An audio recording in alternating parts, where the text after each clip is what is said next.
programa de CEPAMEX, ¿no? CEPAMEX es sepsis abdominal en México, porque verdaderamente no sabemos cuánta sepsis abdominal hay en México, ¿no? Incluso pues ustedes que hacen los certificados de defunción, pues sabrán que en el CA10 ni siquiera hay un apartado para la sepsis abdominal. Tenemos que andarle poniendo otras cosas, ¿no? Entonces eso hace pues que obviamente no haya un registro objetivo, ¿no?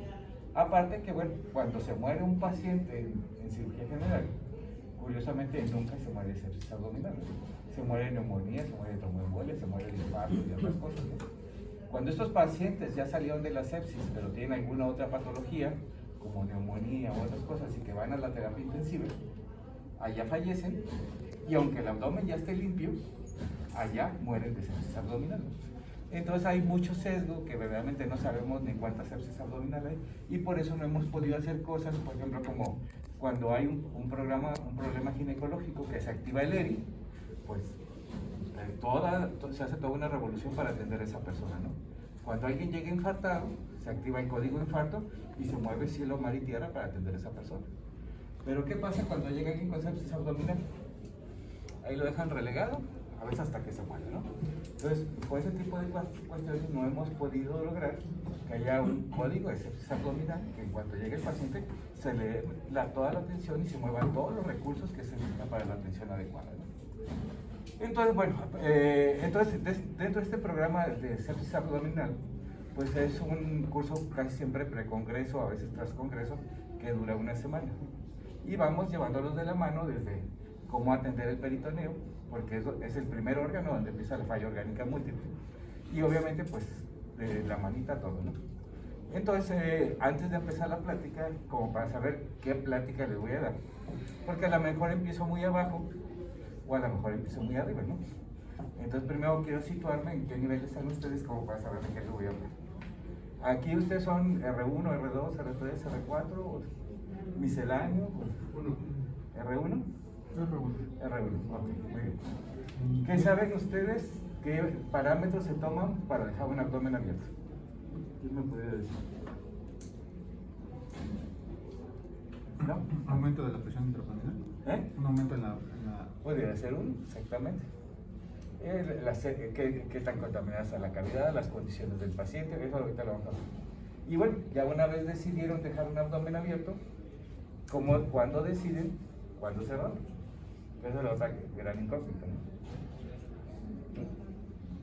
Hasta que... 48 horas.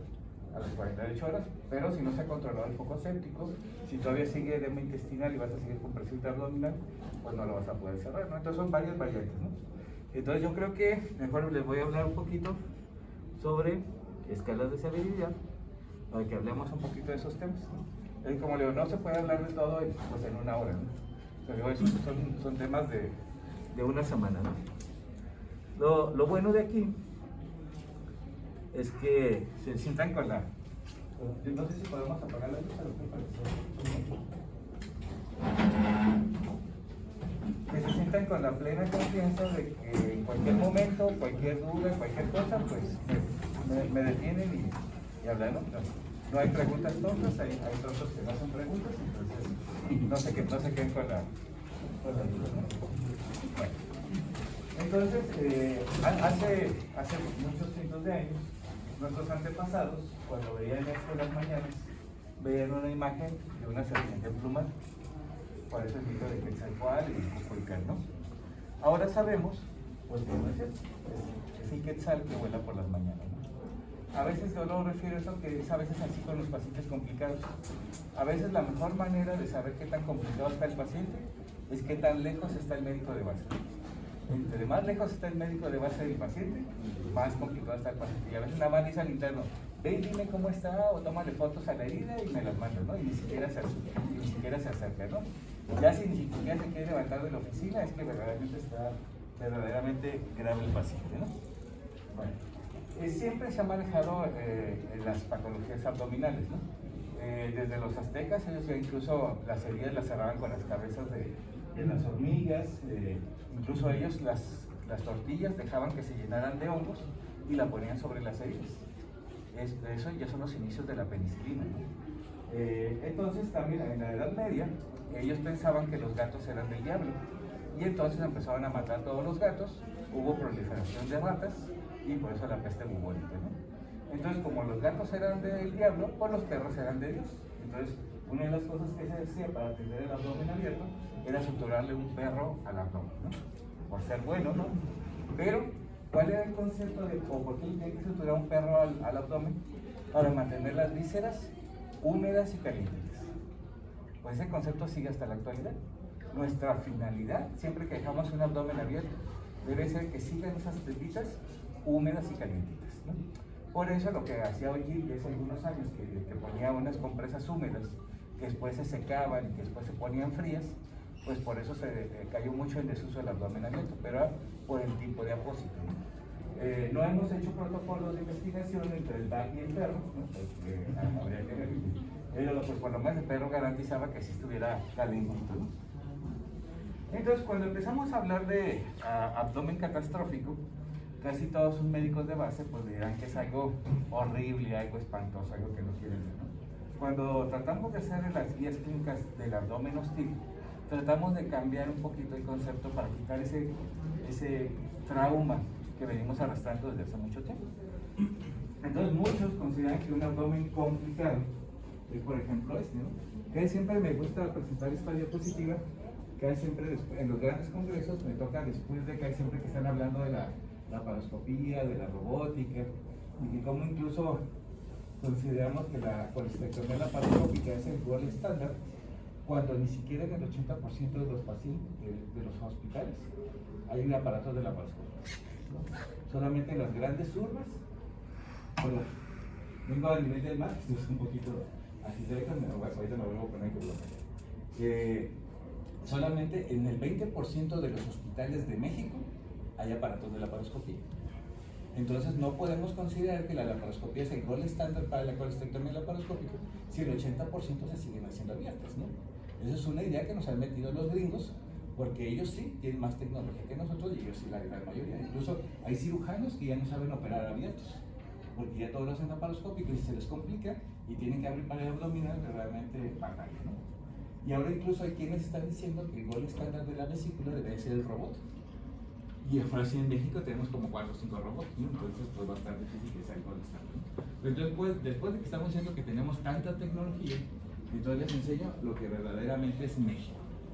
Esto verdaderamente es lo que tenemos en la Sierra de Oaxaca, en la Sierra de Tabasco, esta es la Sierra de Chihuahua, ¿no? Mis residentes que están en Sonora van a Chihuahua a hacer el servicio social en el R4, van a un lugar que se llama Bachochi, ¿no? Que está a 4 horas de ningún lado. Y cuando neva 2 metros de nieve y están a menos 10 grados centígrados. Ahí los nativos americanos que tenemos son los tarahumaras, los rarámuris, ¿no? Los rarámuris utilizan solamente un taparrabos y unos guarachitos, ¿no? La mujer es la que utiliza ya un vestido bordado más elaborado, ¿no? Entonces, ¿cómo hacen para andar en taparrabos y aguantar menos 10 grados centígrados y 2 metros de nieve, ¿no? Entonces tiene una bebida que se llama tesguino, no tejuino, ¿no? Tesguino, que obviamente pues es una bebida alcohólica, los mantiene calientes, es como un anticongelante, nada más que los pone un poquito locos, ¿no? Y entonces empiezan a pelear entre ellos y ahí lo machetearon y salieron los intestinos, ¿no? Tuvo que caminar 2 horas para poder llegar a donde se le pudiera atender de manera médica, ¿no? Entonces, pues eso es verdaderamente nuestro México, ¿no? O sea, igual pudo haber sido en Oaxaca, y también tienes que caminar gran cantidad de tiempo para llegar a la atención médica. Lo único que se le ocurrió a su mamá pues fue envolver sus intestinos con el rebozo de ella, ¿no? Para que obviamente no fueran arrastrando sobre la nieve. Entonces, bueno, cuando llega, pues entonces sí podemos decir que es un abdomen complicado. Uno, porque ese rebozo ya se pegó a los intestinos. Cuando quites ese rebozo te vas a traer un pedazo de tripa. Entonces aquí entras en dos disyuntivas. Bueno, lo más sencillo, cualquier me falta un pedazo de tripa, pues le hago resección y anastomosis, ¿no? Pero es un paciente que viene en hipotermia, ¿sí? Es un paciente que el intestino está deshidratado, que está lacerado. Es un paciente que por su estado nutricional quizás no tenga la gran cantidad de proteínas como para dejarlo en ayuno varios días para la anastomosis. Entonces sería una anastomosis de riesgo. Bueno, entonces le saco estomas. Pero si es intestino delgado, es una ileostomía. Durante la ileostomía no deben de tomar agua pura, no deben de comer fibra. La dieta de los rarámuris es prácticamente pura fibra. entonces pues a lo mejor no sería tampoco la mejor opción, ¿no? Entonces, pues ninguna de las dos opciones quizás sea la mejor, pero entonces el cirujano tendrá que tomar la decisión, ¿no? Entonces, eso podríamos considerar que es un abdomen complicado. Pero bueno, otros podrían decir que este es más complicado porque ya se ha operado varias veces, ¿no? Ya apenas se alcanza a distinguir dónde empieza uno o otro. Aquí a lo mejor todavía se pudiera despegar sin causar despulimientos, ya está difícil cerrarlo. Entonces, aquí aunque a lo mejor todavía ya esté limpia, pero así como comentaba el compañero, pues por el edema y todo eso no lo vas a poder cerrar. Entonces, a lo mejor estaría más complicado que el anterior. Pero si tenemos esta señora que entonces ya la han operado 7 veces y que se está abriendo y que está saliendo check por aquí, por aquí, por aquí, por todos lados menos por el estómago, ¿no? Y que aparte es una señora mayor que es diabética, hipertensa y cardiópata, pues podríamos decir que está más complicado que el anterior, ¿no? Pero entonces si tenemos este bebito que está cerrado a la fuerza, que está con fuga intestinal, que los estómagos nunca funcionaron, y como está cerrado a la fuerza, está desarrollando síndrome compartimental, y está peleando con el ventilador, y está en oliguria y todo eso, pues podríamos decir que está más complicado que todos los anteriores, ¿no? Pero entonces ahora si tenemos este paciente que está francamente desnutrido, que ya no tiene pared abdominal, que ya es difícil separar las asas, que ya no se puede sacar un estómago, que ya está con falla renal, pues entonces podríamos decir que está más complicado que el anterior. Y ahora si tenemos este otro que está desnutrido, que no tiene pared abdominal, que está todo pegado, que está francamente contaminado, que tiene falla orgánica múltiple, que está con lactato mayor de 2, pues podríamos decir que está más complicado que el anterior. Entonces, ¿hasta dónde llega lo complicado? Entonces, cuando hablamos nada más de abdomen complicado, pues tiene toda esta gama de acciones, y todavía sigue más, ¿no? Pero entonces, nuestras acciones que vamos a hacer con el primero, son acciones que no podemos hacer con este último, ¿no? Y lo que hagamos con este, pues obviamente no están indicados en el primero, ¿no? Entonces, son escenarios totalmente diferentes y que por eso no podemos tratarlos a todos igual. Y entonces cuando pensamos que todo lo vamos a solucionar nada más dejándolo abierto con una bolsa de Bogotá, pues entonces pues, por eso es lo que dicen que les va mal con el abdomen abierto. Pero lo que pasa es que no nada más es dejarlo abierto, son acciones que tenemos que hacer específicas sobre cada uno de los pacientes. Entonces, lo primero sería decir qué tan contaminado está un abdomen, ¿no? Porque a lo mejor yo opero un apéndice complicado donde hay 100 mililitros de material purulento y ya digo que está contaminado, ¿no? A lo mejor yo que veo tanta cochinada, pues a lo mejor este último, yo digo que está moderadamente contaminado, ¿no? Entonces, tenemos que encontrar un promedio, algo donde todos podamos hablar lo mismo. Entonces, para hablar de contaminación, primero se habló de la escala de Hamburgo, donde nos decía pues, que la sepsis peritoneal podría ser primaria, secundaria o terciaria. Primaria, en un paciente con ascitis, en un paciente con diálisis peritoneal, pues que es un bicho que hay siempre muy inocuo, ¿no? La secundaria, pues obviamente es secundaria a un órgano intraabdominal, ¿no? La vesícula perforada, la apéndice perforada, el divertículo perforado, una víscera por una presión intestinal perforada, entonces siempre es secundaria a un órgano intraabdominal. Y terciaria, pues que ahí siempre es cuando ya está contaminada por hongos, ¿no? Pero tampoco no nos dicen cuándo empieza una, cuándo termina otra, ni qué hacer con eso, ¿no? Entonces hay que tratar de clasificarla de acuerdo a la clasificación de Altimer, ¿no? Que es la clasificación de infección de sitio quirúrgico, ¿no? De las heridas, limpia, contaminada, sucia y cochinona, ¿no? Pero también no hay un límite de que te diga de aquí para acá es esto, de aquí para acá es esto, entonces por eso tampoco no se ha aplicado mucho. La que ya tiene mucho tiempo utilizándose es la escala de Matt-Hale. La escala de Matt-Hale es una escala pronóstica, como el Apache. Tú a un paciente le mides el Apache y te dice qué posibilidades tiene de morir, ¿no? Y así como el Apache, que entonces si tú modificas los datos, si lo mejoran las condiciones, puede ser que le baje la mortalidad. Entonces así también la escala de Matt-Hale se utiliza como pronóstico. Estamos tratando en el Colegio de Cirugía General de convencerlos de que también usemos la escala de Matt-Hale, no tan solo como pronóstica, sino como terapéutica.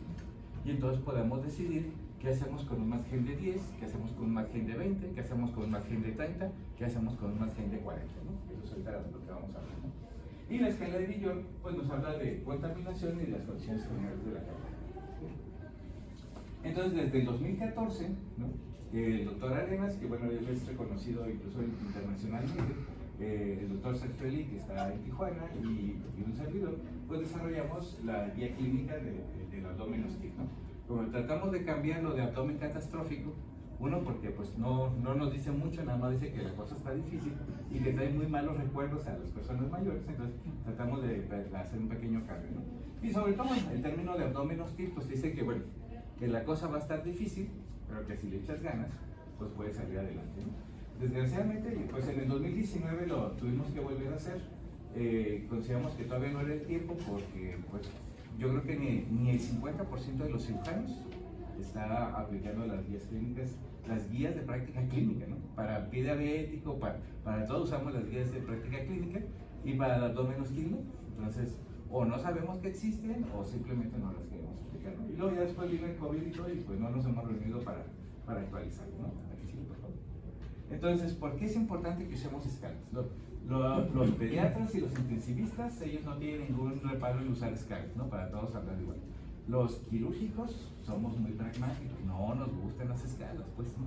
Pero, pues es necesario, todos los médicos las usan y nosotros somos médicos también, pues, ¿no? Entonces, ¿por qué tenemos que usar escalas? Para que todos veamos lo mismo, para que todos hagamos lo mismo y para que todos tengamos los mismos resultados, ¿no? Entonces, por eso es por lo que muchos hablan bien del abdomen hostil y otros hablan mal, porque simplemente no se hacen las mismas cosas y nuestros resultados son totalmente diferentes.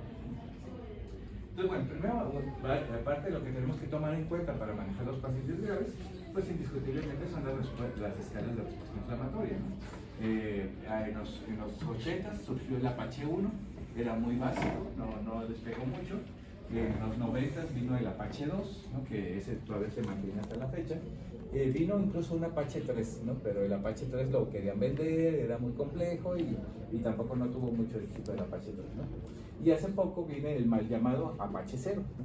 Porque como pensaron, pues que si era Apache 1, 2 y 3, pues el nuevo tenía que ser un Apache 0, pero en realidad es el Apache O, ¿no? O por obeso, ¿no? Porque el gordito, el obeso, el que tiene índice de masa corporal para arriba de 30, pues ya viene con respuesta inflamatoria, ¿no? Ya viene con síndrome metabólico, ¿no? Ya tiene hígado graso, ya es diabético, ya es hipertenso, entonces él tiene más mortalidad que alguien que tiene un índice de masa corporal menor, ¿no?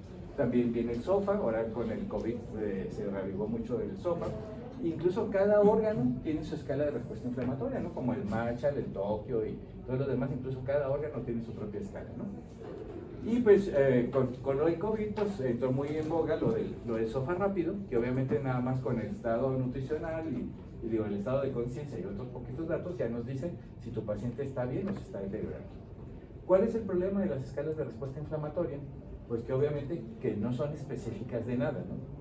Se elevan por una uña enterrada, por un grano en la espalda o por una pancreatitis, ¿no? Todo te lo altera, entonces no es específica de nada. Entonces, si yo acabo de operar a un paciente por una perforación intestinal, dice resección y anastomosis, y a los 3 días me está diciendo el intensivista que el paciente se está deteriorando y que probablemente sea el abdomen, bueno, pues a lo mejor no tengo si no hice ahorita de lo que vamos a estar hablando de manejo conjunto, y no tengo una tomografía a la mano o un ultrasonido como para ver si hay colecciones o fuga, pues a lo mejor lo voy a terminar metiendo, le hago una láparo blanca, nada más aumentando la mortalidad, porque resulta que trae una escara por descubierto infectada, o trae una neumonía, o trae una infección de vías urinarias, ¿no?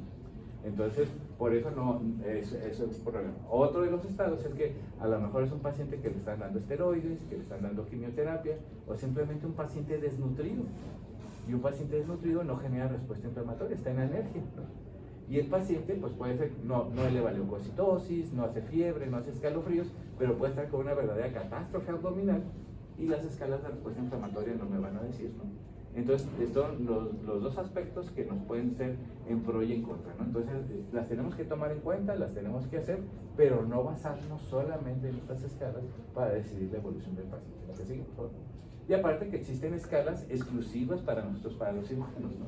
Entonces, el Sepsis Score, Sepsis Severity Score, ¿no? Y sobre todo el POSUM, ¿la que sigue?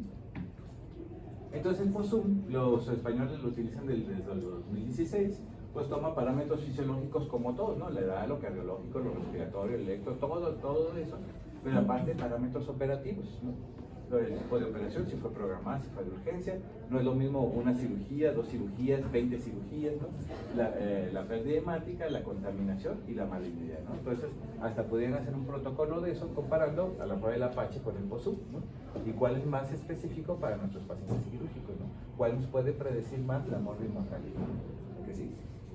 Y pues obviamente, pues ahora, con el COVID, ¿no? Pues se ha reafianzado mucho el SOFA, ¿no?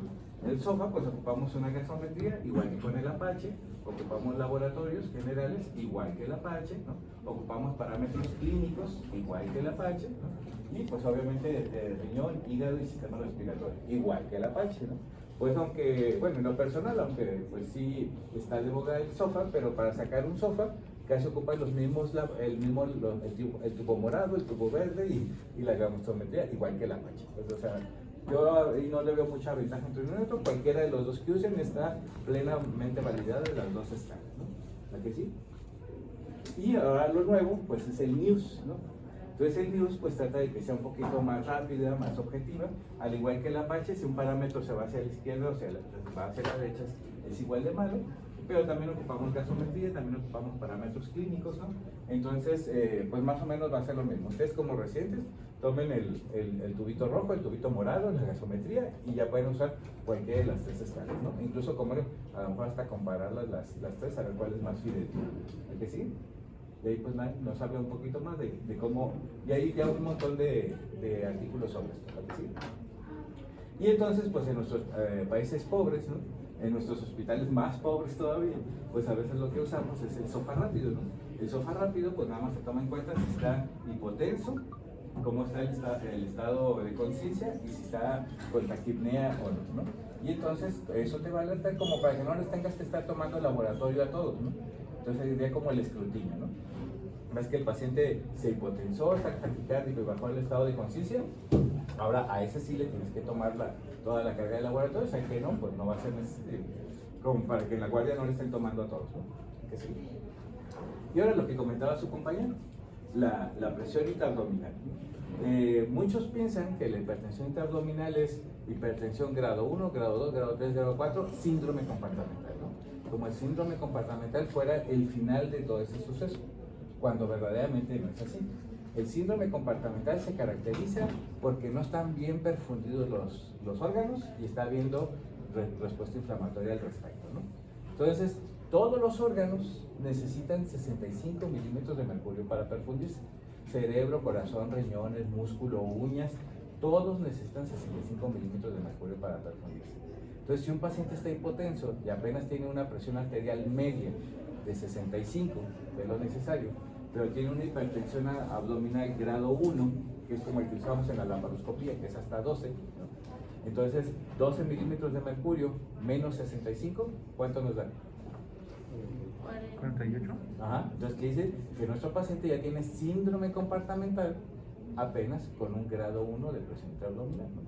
Y pasa lo contrario, por ejemplo, en las embarazadas, en las ascitis o en los pacientes con grandes tumores abdominales, podemos tener una hipertensión abdominal grado 4, pero el paciente se fue adaptando y no tener un síndrome compartimental. Entonces, quiere decir que no necesariamente la presión intraabdominal es exactamente reflejo de lo que pasa en el abdomen. El verdaderamente reflejo es la presión de perfusión abdominal, presión arterial media menos nuestra presión intraabdominal, y eso nos daba la presión de perfusión. ¿Sí? Entonces tenemos este paciente que tuvo un trauma abdominal cerrado y entonces lo están vigilando, está grave, está delicado, tiene presión intraabdominal de 8, ¿no? Pero tiene una presión arterial media de 50. Entonces quiere decir que todos los órganos están hipoperfundidos, ¿no? Entonces, otra vez, no estamos llegando ni al grado 1 y el paciente ya tiene hipoperfusión abdominal, ¿no?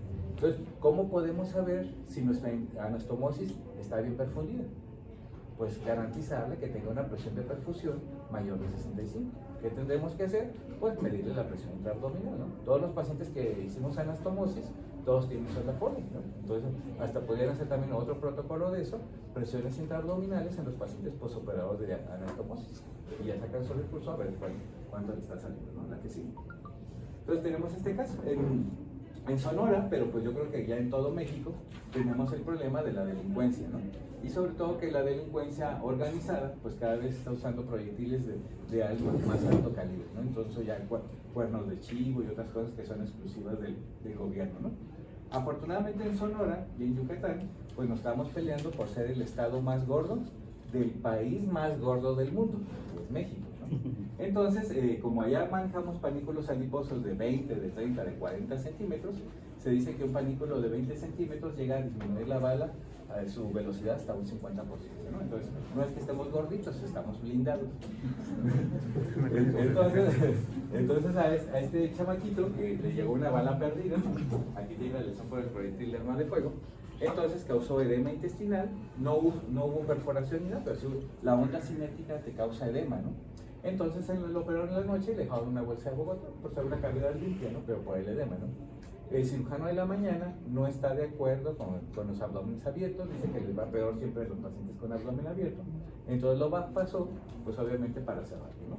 El chamaquito, pues incluso pasó, porque tenía 18 años, pasó tranquilamente de la camilla a la mesa quirúrgica él solito, incluso como estaba tranquilo, lo pusieron de ladito y le pusieron bloqueo, ¿no? Y lo empezaron a cerrar.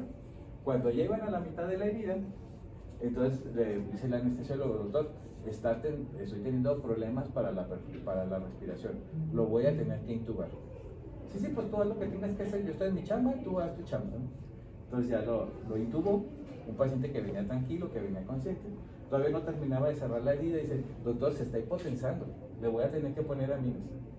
Pues es tu chamba, todo lo que tengas que hacer. Entonces, pero bueno, ante la inteligencia de que hace 45 minutos el paciente estaba consciente, estaba despierto, se pasó por su propio pie a la mesa quirúrgica y lo empiezas a cerrar y empieza con dificultad respiratoria y ocupas aminas, pues es que obviamente algo está pasando, ¿no? Lo más sencillo pues hubiera sido, pues también tiene sonda Foley, vivas medio de la presión abdominal y si está aumentada pues lo vuelvo a dejar abierto, pues, ¿no? ¿Cuál es el problema de una cavidad abierta a una cavidad limpia, dejarla mucho tiempo abierta? Pues que a lo mejor se va a quedar con una hernia, ¿no? Pero entonces, vean el estómago como está poniendo, como es un paciente joven, pero ya está intubado y está con aminas, pues pasa a la terapia intensiva. Y vemos este es un monitor, 170 de frecuencia cardíaca, 72/43, presión arterial media de 56. Lo que tenga de presión intraabdominal, ese paciente ya está con los intestinos hipoperfusos. Eso ya es un síndrome compartimental, tenga lo que tenga de presión intraabdominal. Obviamente la tiene elevada, ¿no? Por eso es la causa, ¿no? Estaba bien antes de que lo cerraran y se puso mal, pues lo más lógico es que la primera causa sea hipertensión intraabdominal. Así lo dejaron todo el fin de semana, llega el cirujano de lunes, le mide la presión intraabdominal y la tiene de 40, ¿no? Entonces pues lo mete a operar, pero pues ya están los intestinos todos negros, hace síndrome de reperfusión y fallece, ¿no? Cuando a lo mejor, pues, el juicio clínico hubiera sido que desde el inicio, pues, lo hubiera seguido dejando abierto, a lo mejor te hubieras esperado 48 o 72 horas a que bajara el edema, y entonces ya lo cierras sin ningún problema, pues, ¿no? Pero entonces por eso es tan importante que midamos la presión de perfusión en nuestros pacientes. La que sigue, por favor. Y obviamente, pues, estaba con aminas, estaba con furosemida porque no orinaba, y pues un montón de vómitos. Entre más bombitas tiene, pues peor está el paciente, pero pues obviamente, ¿qué es lo que puede hacer un internista ante un síndrome compartimental? Pedirle interconsulta al cirujano. ¿Bien? El único que puede resolver efectivamente el síndrome compartimental es el cirujano, ¿no? El internista puede poner sondas nasogástricas, puede poner sonda Foley, puede poner sonda rectal, puede poner furosemida, pero el que verdaderamente va a resolver un síndrome compartimental es el cirujano. Y no estoy hablando del abdomen, porque también en el cráneo, cuando hay una hemorragia, el síndrome compartimental, pues aunque le pongas manitón, no tiene que llegar al neurocirujano a drenarlo, ¿no? Un tamponade, pues tiene que hacer una ventana cardíaca, ¿no? En el tórax, pues tienes que poner un sello de agua, ¿no? O sea, todos tenemos síndromes compartimentales en todo, ¿no? Incluso en un traumatismo testicular existe síndrome compartimental testicular.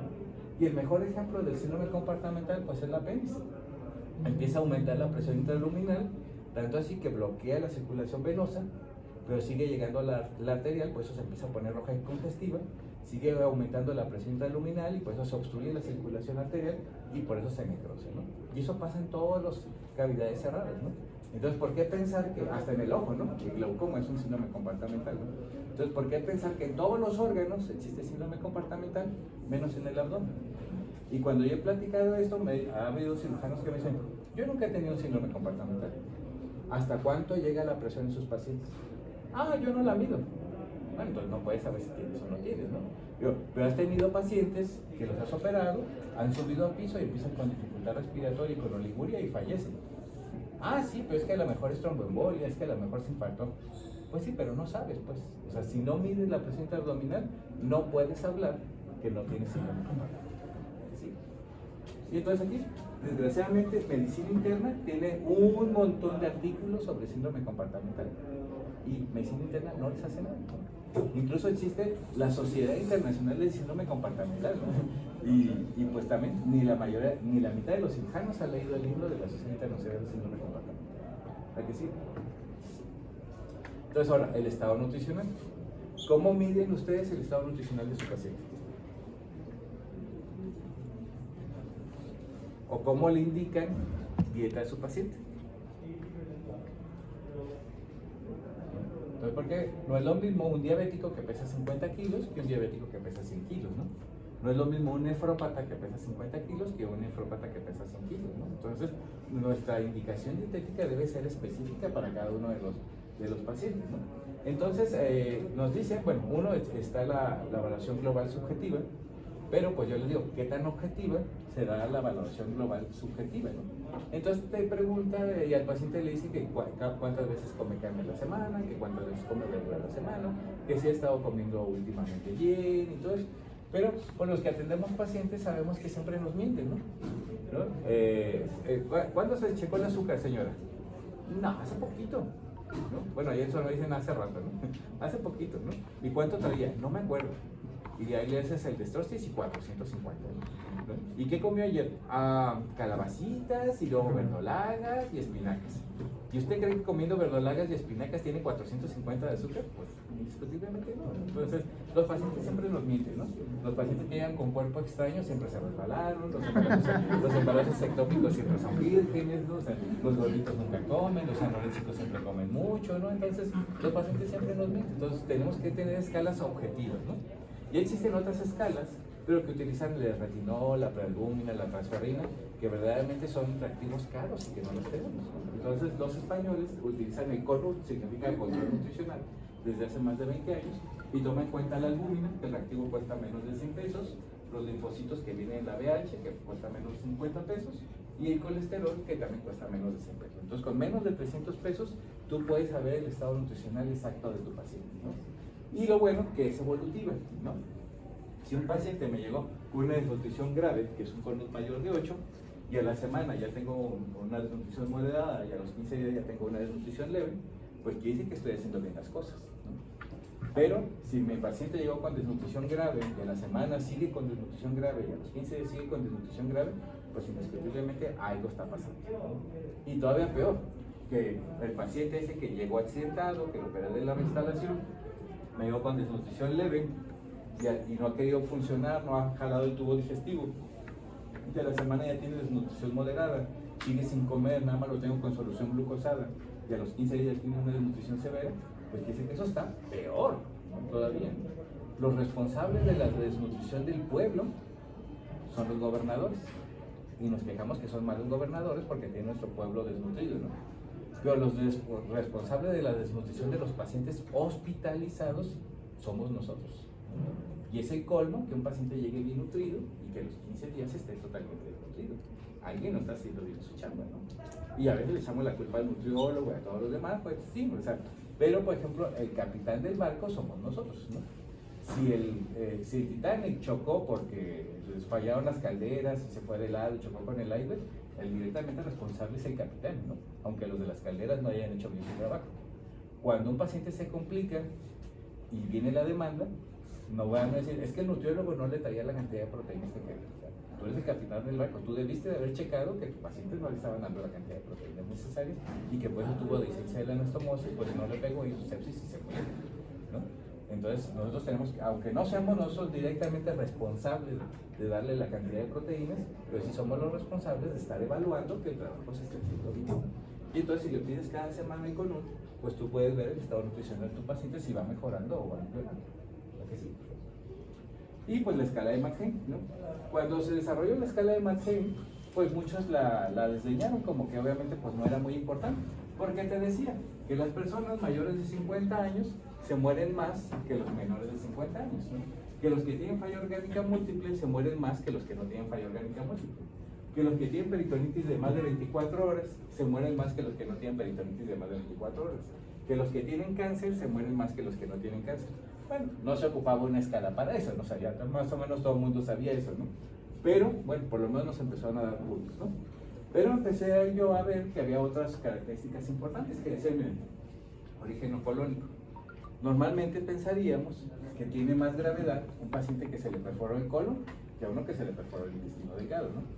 Pero lo que ellos dicen es que, bueno, cuando hay perforaciones de colon, la gran mayoría es una contaminación localizada, ¿no? Sobre todo del lado izquierdo, y ya la popó ya es formada, entonces nada más, aunque tenga una gran cantidad de bacterias, pero está localizada la popó ahí, ¿no?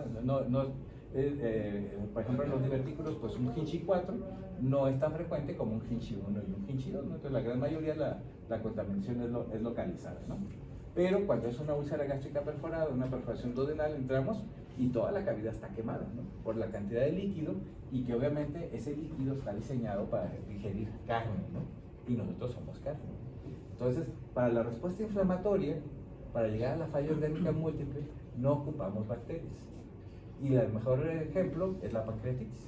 Te puedes morir de una pancreatitis aunque no haya bacterias, ¿no? No necesariamente tiene que estar infectado para que te mueras de una pancreatitis, ¿no?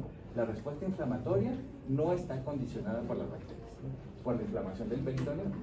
Entonces, toda esa sustancia, una peritonitis química en respuesta inflamatoria es más o menos igual en respuesta inflamatoria a un quemado de tercer grado de más del 50%. Y así como con el quemado primero se muere de dolor, después se muere de respuesta inflamatoria y hasta las últimas etapas se muere de sepsis, ¿no? Y nosotros igual seguimos poniéndole antibiótico y antibiótico en lugar de detener la respuesta inflamatoria, ¿no? El paciente está todo quemado, está con dolor, con las terminaciones expuestas, y nosotros ya estamos pasando el antibiótico en lugar de empezar a ponerle una cremita o una gasita vaselinada para que no tenga dolor, ¿no? Entonces así también con el peritoneo, ¿no? En lugar de limpiarlo, sigue fugando, sigue con datos de respuesta inflamatoria, y nosotros le vamos cambiando de antibiótico y antibiótico y no nos enfocamos en controlar esa fuga que no hemos podido controlar.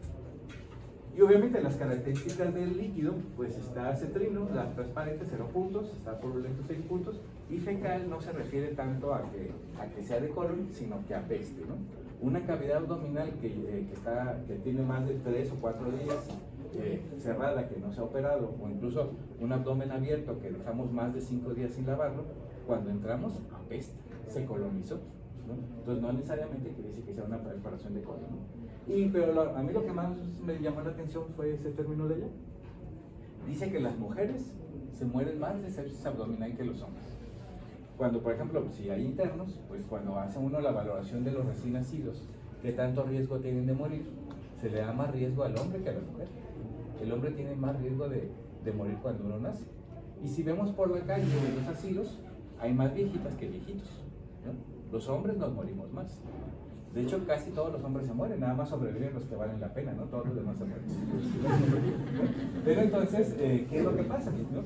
Entonces hicimos una regresión logística en nuestro hospital y vimos que sí, efectivamente, las mujeres se mueren más, pero las mujeres mayores de 50 años. Porque el hombre a los 50 años todavía tiene testosterona y la mujer a los 50 años ya no tiene estrógenos. Y se ha visto que la mujer mientras tiene estrógenos es casi indestructible, ¿no? No le pasa nada a la mujer mientras tiene estrógenos. Pero se van los estrógenos y incluso hasta se infartan más, tienen osteoporosis. Entonces, quiere decir que hasta los factores hormonales nos ayudan a que el paciente sobreviva. Y eso lo vemos que, por ejemplo, el paciente grave está sobreviviendo de sus suprarrenales, que siguen produciendo catecolaminas para seguir vivos. Y por eso con el ciclo circadiano que baja durante la madrugada, por eso tenemos más muertes durante la madrugada, porque bajan las catecolaminas, ¿no? Entonces, si también, aparte del estado nutricional y la respuesta inflamatoria, no tomamos en cuenta las hormonas, pues obviamente no estamos valorando bien a nuestros pacientes. ¿La que sí, por ejemplo? Entonces, vamos a hacer un pequeño ejemplo. Es un paciente, como tantos otros que hoy les ha tocado, es una apéndice complicada, estaba totalmente necrosado el ciego, por eso le sacaron una ileostomía, le hicieron hemicolectomía, tiene 7 días que no le cambian la bolsa de Bogotá, y pues ahí se ve cómo está escurriendo el líquido entre verde y amarillo, quiere decir que es delgado, ¿no? El paciente pues está oligúrico, está hipotenso, ¿no? Y pues lo bajan a quirófano, ¿no? Entonces vamos a hacerle la evaluación del material, ¿verdad que sí? Entonces tiene 48 años, 0 puntos, no tiene cáncer, 0 puntos, viene oligúrico, acidótico, hipotenso, falla orgánica múltiple, 7 puntos. Tiene una peritonitis generalizada, ustedes vieron cómo estaba toda la bolsa hasta el queque, 6 puntos. Origen colónico es delgado, 4 puntos. A la hora de quitar la bolsa, que tiene una semana que no la limpian, pues apesta, 12 puntos. Y tiene 7 días de evolución, 4 puntos. Maxim, de 33. Y ahora incluso ni siquiera ocupan a aprenderse la escala. Ahora se pone escala, calculador de escala de Masheim en el Google y lo bajan a su celular y el celular le pone los datos y el celular le dice cuánto tiene la escala de Masheim, ¿no? Entonces ya ni siquiera ocupan. Hace 15 años yo les regalaba tablitas a mis residentes de la escala de Masheim, de la Apache, y todo eso. Yo también les tocó que les regalaba tablitas. Ya no es necesario. O sea, ya con el celular. Ahora el celular parece que a veces es más inteligente que nosotros porque el celular sí nos puede decir cuánto es la escala de Masheim. ¿Cuál es lo importante de esto? Bueno, son varias cosas. Uno, que si estoy hablando con un médico en Australia, con otro médico en Japón y con otro médico en el Polo Norte, y hablamos que tengo un paciente con Masheim de 33, todos sabemos de lo que estamos hablando. Sabemos que es un paciente verdaderamente grave. La escala de Masheim va hasta el 40, del 0 al 46, pero el punto medio es el 47 y el punto medio es el 26. Se habla que un paciente que tiene Masheim mayor de 26 es un paciente verdaderamente grave y con riesgo aumentado de mortalidad. Y que en el Colegio Mexicano de Cirugía lo estamos tomando como el parteaguas para ver si lo decidimos abierto o cerrado, ¿no? Menos de 26 es relativamente una cavidad limpia, lo puedes cerrar. Más de 26 es una cavidad contaminada, tienes que valorar si lo dejas abierto. Pero aquí el punto más importante que nos dice dos cosas. El paciente grave tiene dos momentos, cuando está en quirófano y cuando está en piso, ¿no? Y son acciones totalmente diferentes que tenemos que hacer. ¿Qué tenemos que hacer en piso? Que el paciente no esté oligúrico, no esté acidótico, ni esté hipotenso, ¿no? Allá tengo que estarle midiendo la PVC para ver si estoy llegando a los requerimientos hídricos, ¿no? Que tiene que tener una PVC mayor de 8, que tenga una presión arterial media mayor de 65 para que nuestros órganos estén perfundidos y que tenga una diuresis mayor de 0.05, como es en el día de sobrevenida de la sepsis. Si no estoy llegando a esas metas, pues tengo que ponerme las pilas en piso, ¿no? Si no, la próxima vez que vuelva a bajar a quirófano, pues va a seguir con esto y va a seguir con esos 7 puntos.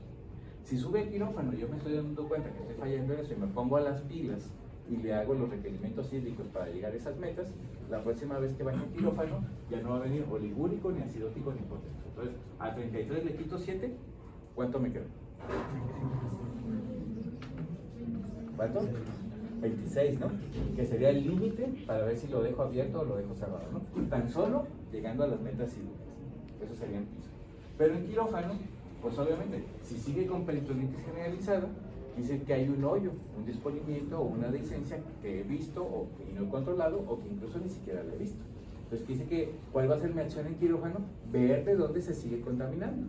Probablemente hay un hoyito ahí que no he determinado dónde está y lo tengo que ir a buscar porque si no se va a seguir contaminando la cavidad abdominal. Y entonces, si ya no va a estar en la peritonitis generalizada, a 26 le quito 6, 20, ¿no? Como ya no se va a contaminar, le quito el colónico, a 20 le quito 4, 16, ¿no? Y si yo me aboco a no dejarlo 7, 10, 14, 20 días con la bolsa de Bogotá y cada 48, 72 horas le hago el recambio, pues no va a estar fecaloide ni va a tener siquiera de evolución. Entonces le quito 16. ¿Con cuánto me quedo? Casi con 0. Entonces, el problema que tenemos los médicos de base es que le decimos al residente, mételo y cámbiale la bolsa de Bogotá. Entonces, ¿qué hace el residente? Pues le quita la bolsa de Bogotá, le lava y le vuelve a poner otra. Porque nosotros dijimos, cámbiale la bolsa de Bogotá. Nunca le dijimos, valora si ya se puede cerrar. Entonces, si yo tenía Masheim de 33, y eso es ideal y es prudente que lo pongan en su nota quirúrgica, y en el siguiente aseo ya me sale 14, me sale 12, ¿por qué tendría que seguir con el abdomen abierto? Si menos de 26 se considera una cavidad limpia, ¿sí? Entonces ya lo cierro.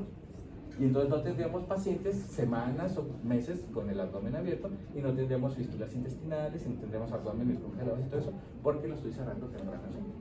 De hecho dicen las guías clínicas que antes de 7 días debes de cerrar un abdomen, ¿no? Incluso el doctor sí baja y fue más allá y él dice que incluso 5 días, ¿no? Pero entonces quiere decir que si me estoy poniendo las pilas en piso y me estoy poniendo las pilas en quirófano, sí puede ser posible que antes de la semana cierre un abdomen, ¿no? A lo mejor lo voy a dejar con 3 o 4 estomas, si el paciente está desnutrido y hay muchos hoyos.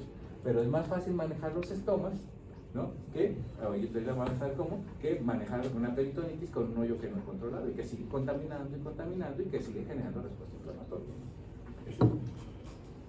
Entonces también ya hay por infinidad, o sea, ustedes busquen escala de Masheim y les van a salir 50,000 artículos, ¿no?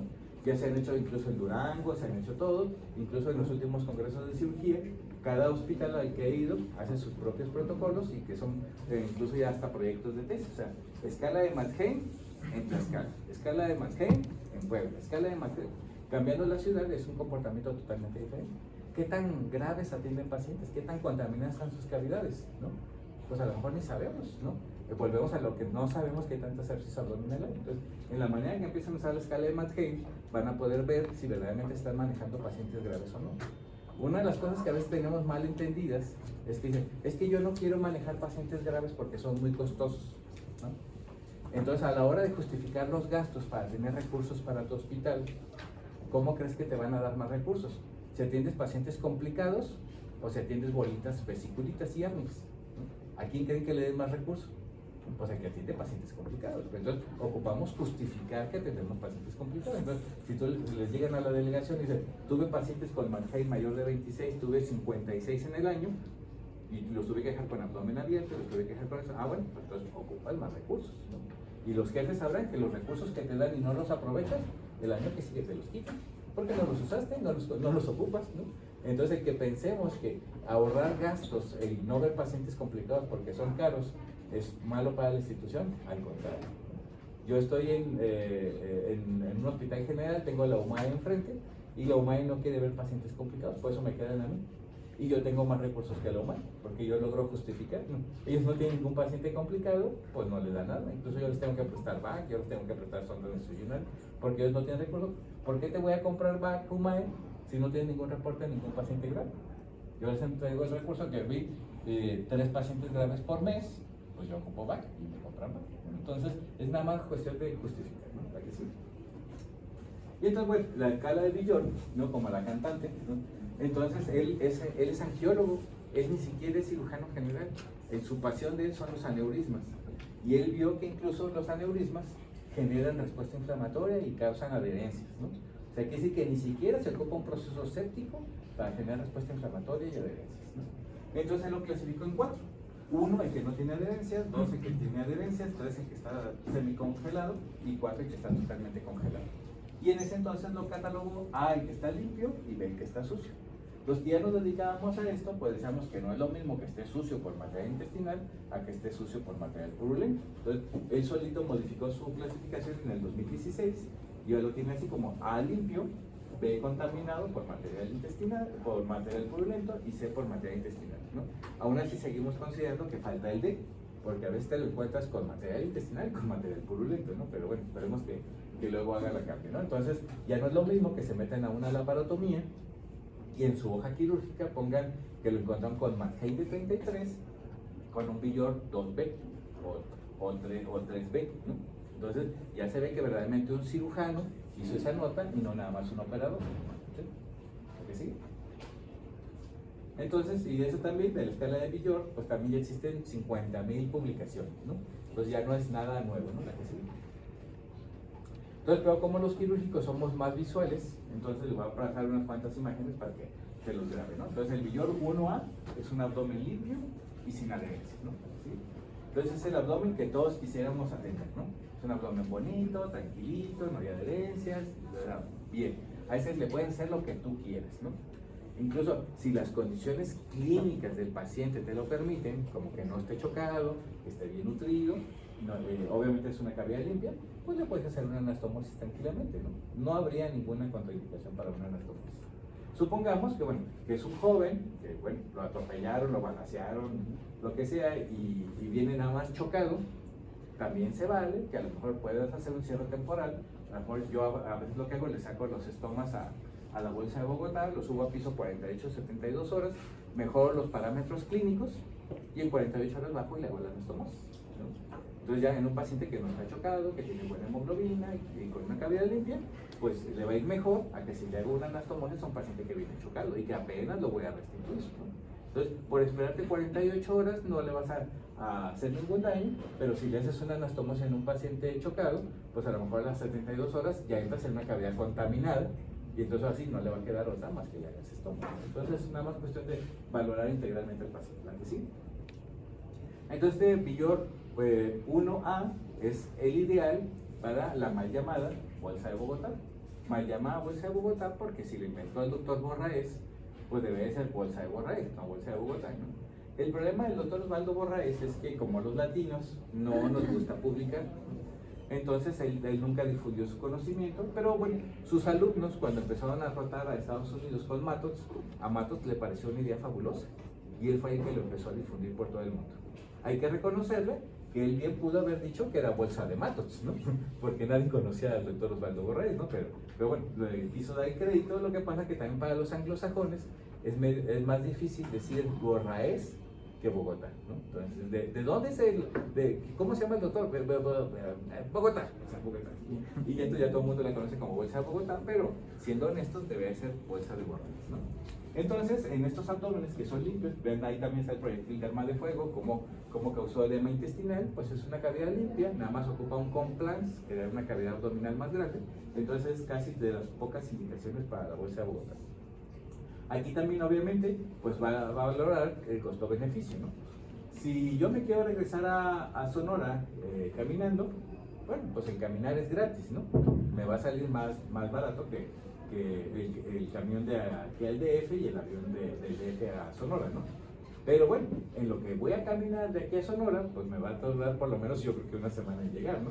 Entonces lo que voy a gastar en comida, lo que voy a gastar en hospedaje y todo eso, pues me viene saliendo más caro y sobre todo el tiempo en llegar que si hubiera tomado un avión, ¿no? Entonces, si a este paciente lo dejo con bolsa de Bogotá y por lo menos me lleva una semana bajarle el edema, pues por lo menos son 2 o 3 recambios en cavidad, en quirófano, ¿no? Cada entrada de quirófano cuesta 25,000 pesos, allá son 75,000 pesos, ¿no? Cada día de estancia hospitalaria cuesta 8,000 pesos. Si dura 10 días para que lo cierre, son 80,000 pesos. Más los 75, ese abdomen costó 155,000 pesos, ¿no? Le pongo el sistema VAC, cuesta 10,000 pesos la esponja, cuesta 5,000 pesos el canister. Es una cavidad limpia, prácticamente con un canister o con 2 canisters la voy a hacer. Y a lo mejor con 2 recambios ya baja el edema y ya lo cerré. Entonces gasté 30,000 pesos. En 3 días, 8 por 3, 24,000 pesos más 30, 50,000 pesos. Entonces, si yo voy con el administrador y le digo, para atender a estos pacientes tengo un manejo que cuesta 50,000 pesos y otro que cuesta 250,000 pesos. ¿Cuál quieres? El administrador le pues el de 50,000 pesos, ¿no? ¿Para qué gastas 250 si puedes gastar 50, ¿no? El problema es que vamos con el administrador y le decimos, es que quiero el sistema VAC porque baja la respuesta inflamatoria, porque forma angiogénesis. Él no sabe qué es angiogénesis, él no sabe ni qué es el factor de necrosis tumoral, o sea, él es contador, pues, ¿no? Entonces, a cada quien hay que hablarle en su idioma. Entonces, si vamos y le hablamos de dinero, pues entonces, ahora sí, con esto voy a gastar 250, con esto voy a gastar 50. El de 50, sea lo que sea, ¿no? No me interesa lo que sea, que el chiste que gastes menos, ¿no?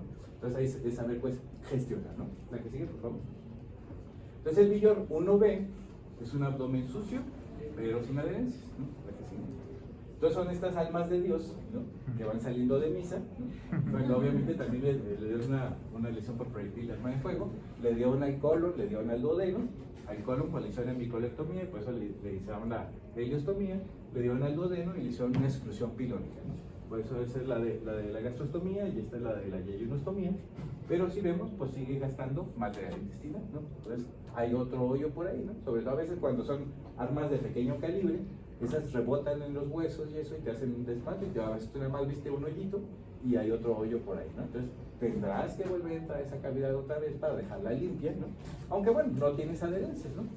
Si tienes que dejar otro estoma más, pues tendrás que dejar otro estoma más, ¿no? Incluso hay una plática de nutrición donde obviamente los estomas los conectamos con sonditas y lo que sale de un estoma lo metes por el otro y entonces el paciente sigue comiendo por boca sin necesidad de nutrición para el perro, ¿no? ¿A que sigue?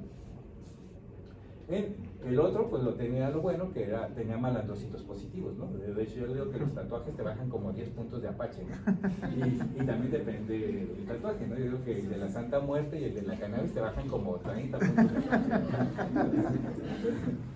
Pero pues esta pobre señora, que es una gente de bien, que no tiene tatuajes ni nada, pues a ella probablemente le vaya peor, ¿no? Entonces, la malla le perforó el intestino, ¿no? Tendremos que volver a entrar a ese intestino, ¿no? La paciente está gordita, probablemente sea desnutrida. A veces pensamos que los gorditos son los mejores nutridos, Pero no, comen el 80% de los que somos gorditos, pues comemos más carbohidratos que proteína. Entonces tienes un guachar porque es una desnutrición proteica, ¿no? Estás gordito, pero de tipo albuminémico, ¿no?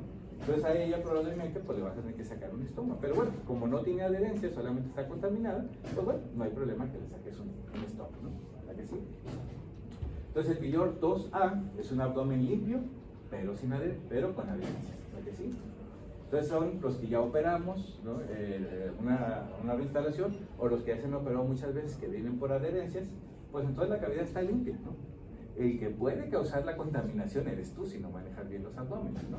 Yo utilizo mucho la hidrodisección, ¿no? Con una jeringa de 20, la pones aquí donde se une el intestino, en compresión, entra y causa incremento en las adherencias, separa las asas y ya las puedes cortar tranquilamente sin andar lesionando. Cuando yo he visto que meten el tijerazo, que meten incluso la oliva de la Yankauer, que ahí le están tallando y tallando a la trepita y lo dejamos de espulimientos y la siguiente vez la metemos pero ya contaminada, ¿no? Entonces ahí los que se van a encargar de que este Billor A se vuelva en 1B somos nosotros. Entonces tenemos que hacerlo con cuidado, ¿no? ¿Que sí? Entonces, pero el problema también es esto, ¿no? Como a veces estamos peleados entre los turnos, ¿no? Y no nos llevamos bien entre los... A veces, ¿no? Yo estoy hablando de mi hospital, ¿no? No quiere decir que sea en todos los hospitales, ¿no? Entonces, como el pendejo de la mañana, de la noche, le dejó la bolsa de Bogotá, pues entonces el de la mañana ya no lo quiere ver, ¿no? Pues que lo vuelva a meter otra vez el pendejo de la noche que decidió dejarlo con abdomen abierto. Pero salió de vacaciones y no vuelve en 15 días. Entonces, pues el paciente se quedó con su bolsa de Bogotá, ¿no? Entonces le sacaron una ileostomía y la bolsa de Bogotá, y cuando regresa el de la noche de vacaciones, pues se encuentra con este abdomen. Ahora, tratarse de meter a despegar para meterle la cavidad, pues entonces ahí vas a causar lesiones. Pues. Cuando a lo mejor volvemos a lo mismo. A lo mejor el estómago estuvo bien indicado, la bolsa de Bogotá estuvo bien indicada, pero a lo mejor en 48, 72 horas que lo hubieras vuelto a valorar, a lo mejor tu margen es menor de 26 y ya lo cierras, pues. En el peor de los casos le haces una hernia controlada, pues, ¿no? Levantas los colgajos y los cierras, pero ya no vas a tener este tipo de abdómenes que con cualquier gasita, con cualquier mal manejo, ya le causaste una perforación intestinal y ya te vas a quedar con una fístula enteroatmosférica, ¿no? Simplemente porque no nos abocamos a ese paciente, ¿no? Y el colmo, pues, es este, ¿no? Entonces, obviamente, incluso a este le estaban poniendo terapia de presión negativa, pues, y entonces ya ya casi es un Billor 3. Ya no se alcanza a distinguir dónde termina una asa y otra, y obviamente tratarlas de separar, pues le vas a terminar haciendo más hoyos, ¿no? Salud. La que sigue. Entonces, cuando sabemos usar la terapia de presión negativa en estos pacientes, vamos a terminar con esto, ¿no? Hacemos la maniobra de Noble y le pones terapia de presión negativa, y la terapia de presión negativa los congela así, de esa manera, ¿no?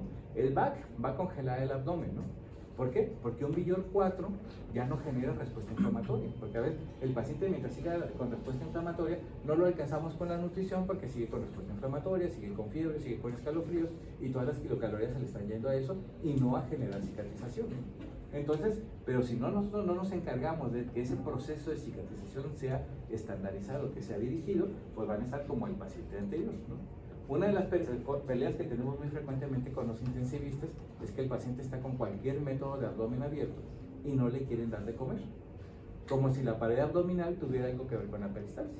De hecho, muchas veces tenemos la bolsa de Bogotá y a través de la Bogotá vemos la peristalsis, ¿no? Entonces, la peristalsis es totalmente independiente de la pared abdominal, tanto así que tenemos pacientes ocluidos con pared abdominal íntegra, ¿no? Entonces, el que tengas una pared íntegra nada tiene que ver con la peristalsis, ¿no? Yo digo que es como los carros, que este es el motor y este es el cofre, ¿no? Entonces, aunque un carro lo tengas con muy buen cofre, si no tiene buen motor, pues de nada te sirve, ¿no? Y si tienes un buen motor, aunque no tengas cofre, de hecho a los carros deportivos hasta les quitan el cofre, ¿no? Para lucir el motor, ¿no? Entonces es lo mismo. Cuando tenemos un abdomen abierto, aparte de que las guías clínicas de nutrición dicen que en menos de 72 horas lo tienes que estar nutriendo por alguna vía, ¿no? Por la que sea, ¿no? Pero yo les diría que prefieran la vía enteral. Así se van a dar cuenta si el paciente no quedó ocluido. A veces durante este proceso, el intestino, como estaba inflamado, se va cicatrizando chueco, se va angulando y queda ocluido. Y si lo congelamos ocluido, pues nos vamos a tener que esperar de 6 meses a 1 año que se descongele y ocluido. Y lo vamos a tener con NPT 6 meses, 1 año. Entonces es más fácil que tú empieces la dieta temprana y ves que no sale por el estómago, el paciente no evacúa, y en el siguiente aseo quirúrgico puedes incluso volver a hacer adherenciolisis y volver a acomodar el intestino hasta que funcione, ¿no? De hecho, sí, en estos abdómenes que el intestino no está funcionando al 100%, hasta es preferible que hagan una pausa con la terapia de presión negativa hasta que esté funcionando bien, porque si no lo van a congelar o fluir, ¿no? Y entonces tendrán un Villor 4, pero congeladito, organizado, ¿no? Ahí está el estómago y se ve ahí muy bien cómo está la maniobra de nuevo, ¿sí? Entonces el Villor 2B es un abdomen sucio y con adherencia, ¿no? Se ve cómo van complicándose un poquito más las cosas, ¿no? Entonces aquí es donde ya no tiene cabida la bolsa de Bogotá, ¿no? Aquí sí te crea un complejo, te hace una cavidad más grande, pero la cavidad sigue séptica, ¿no? Entonces, en la guía clínica de abdomen hostil, pues por eso lo dividimos en cierre temporal abdominal pasivo y activo, ¿no? Pasivos, como la bolsa de Bogotá, el mixiote, y pues dice el doctor Arenas que el parche de Whitman, ¿no?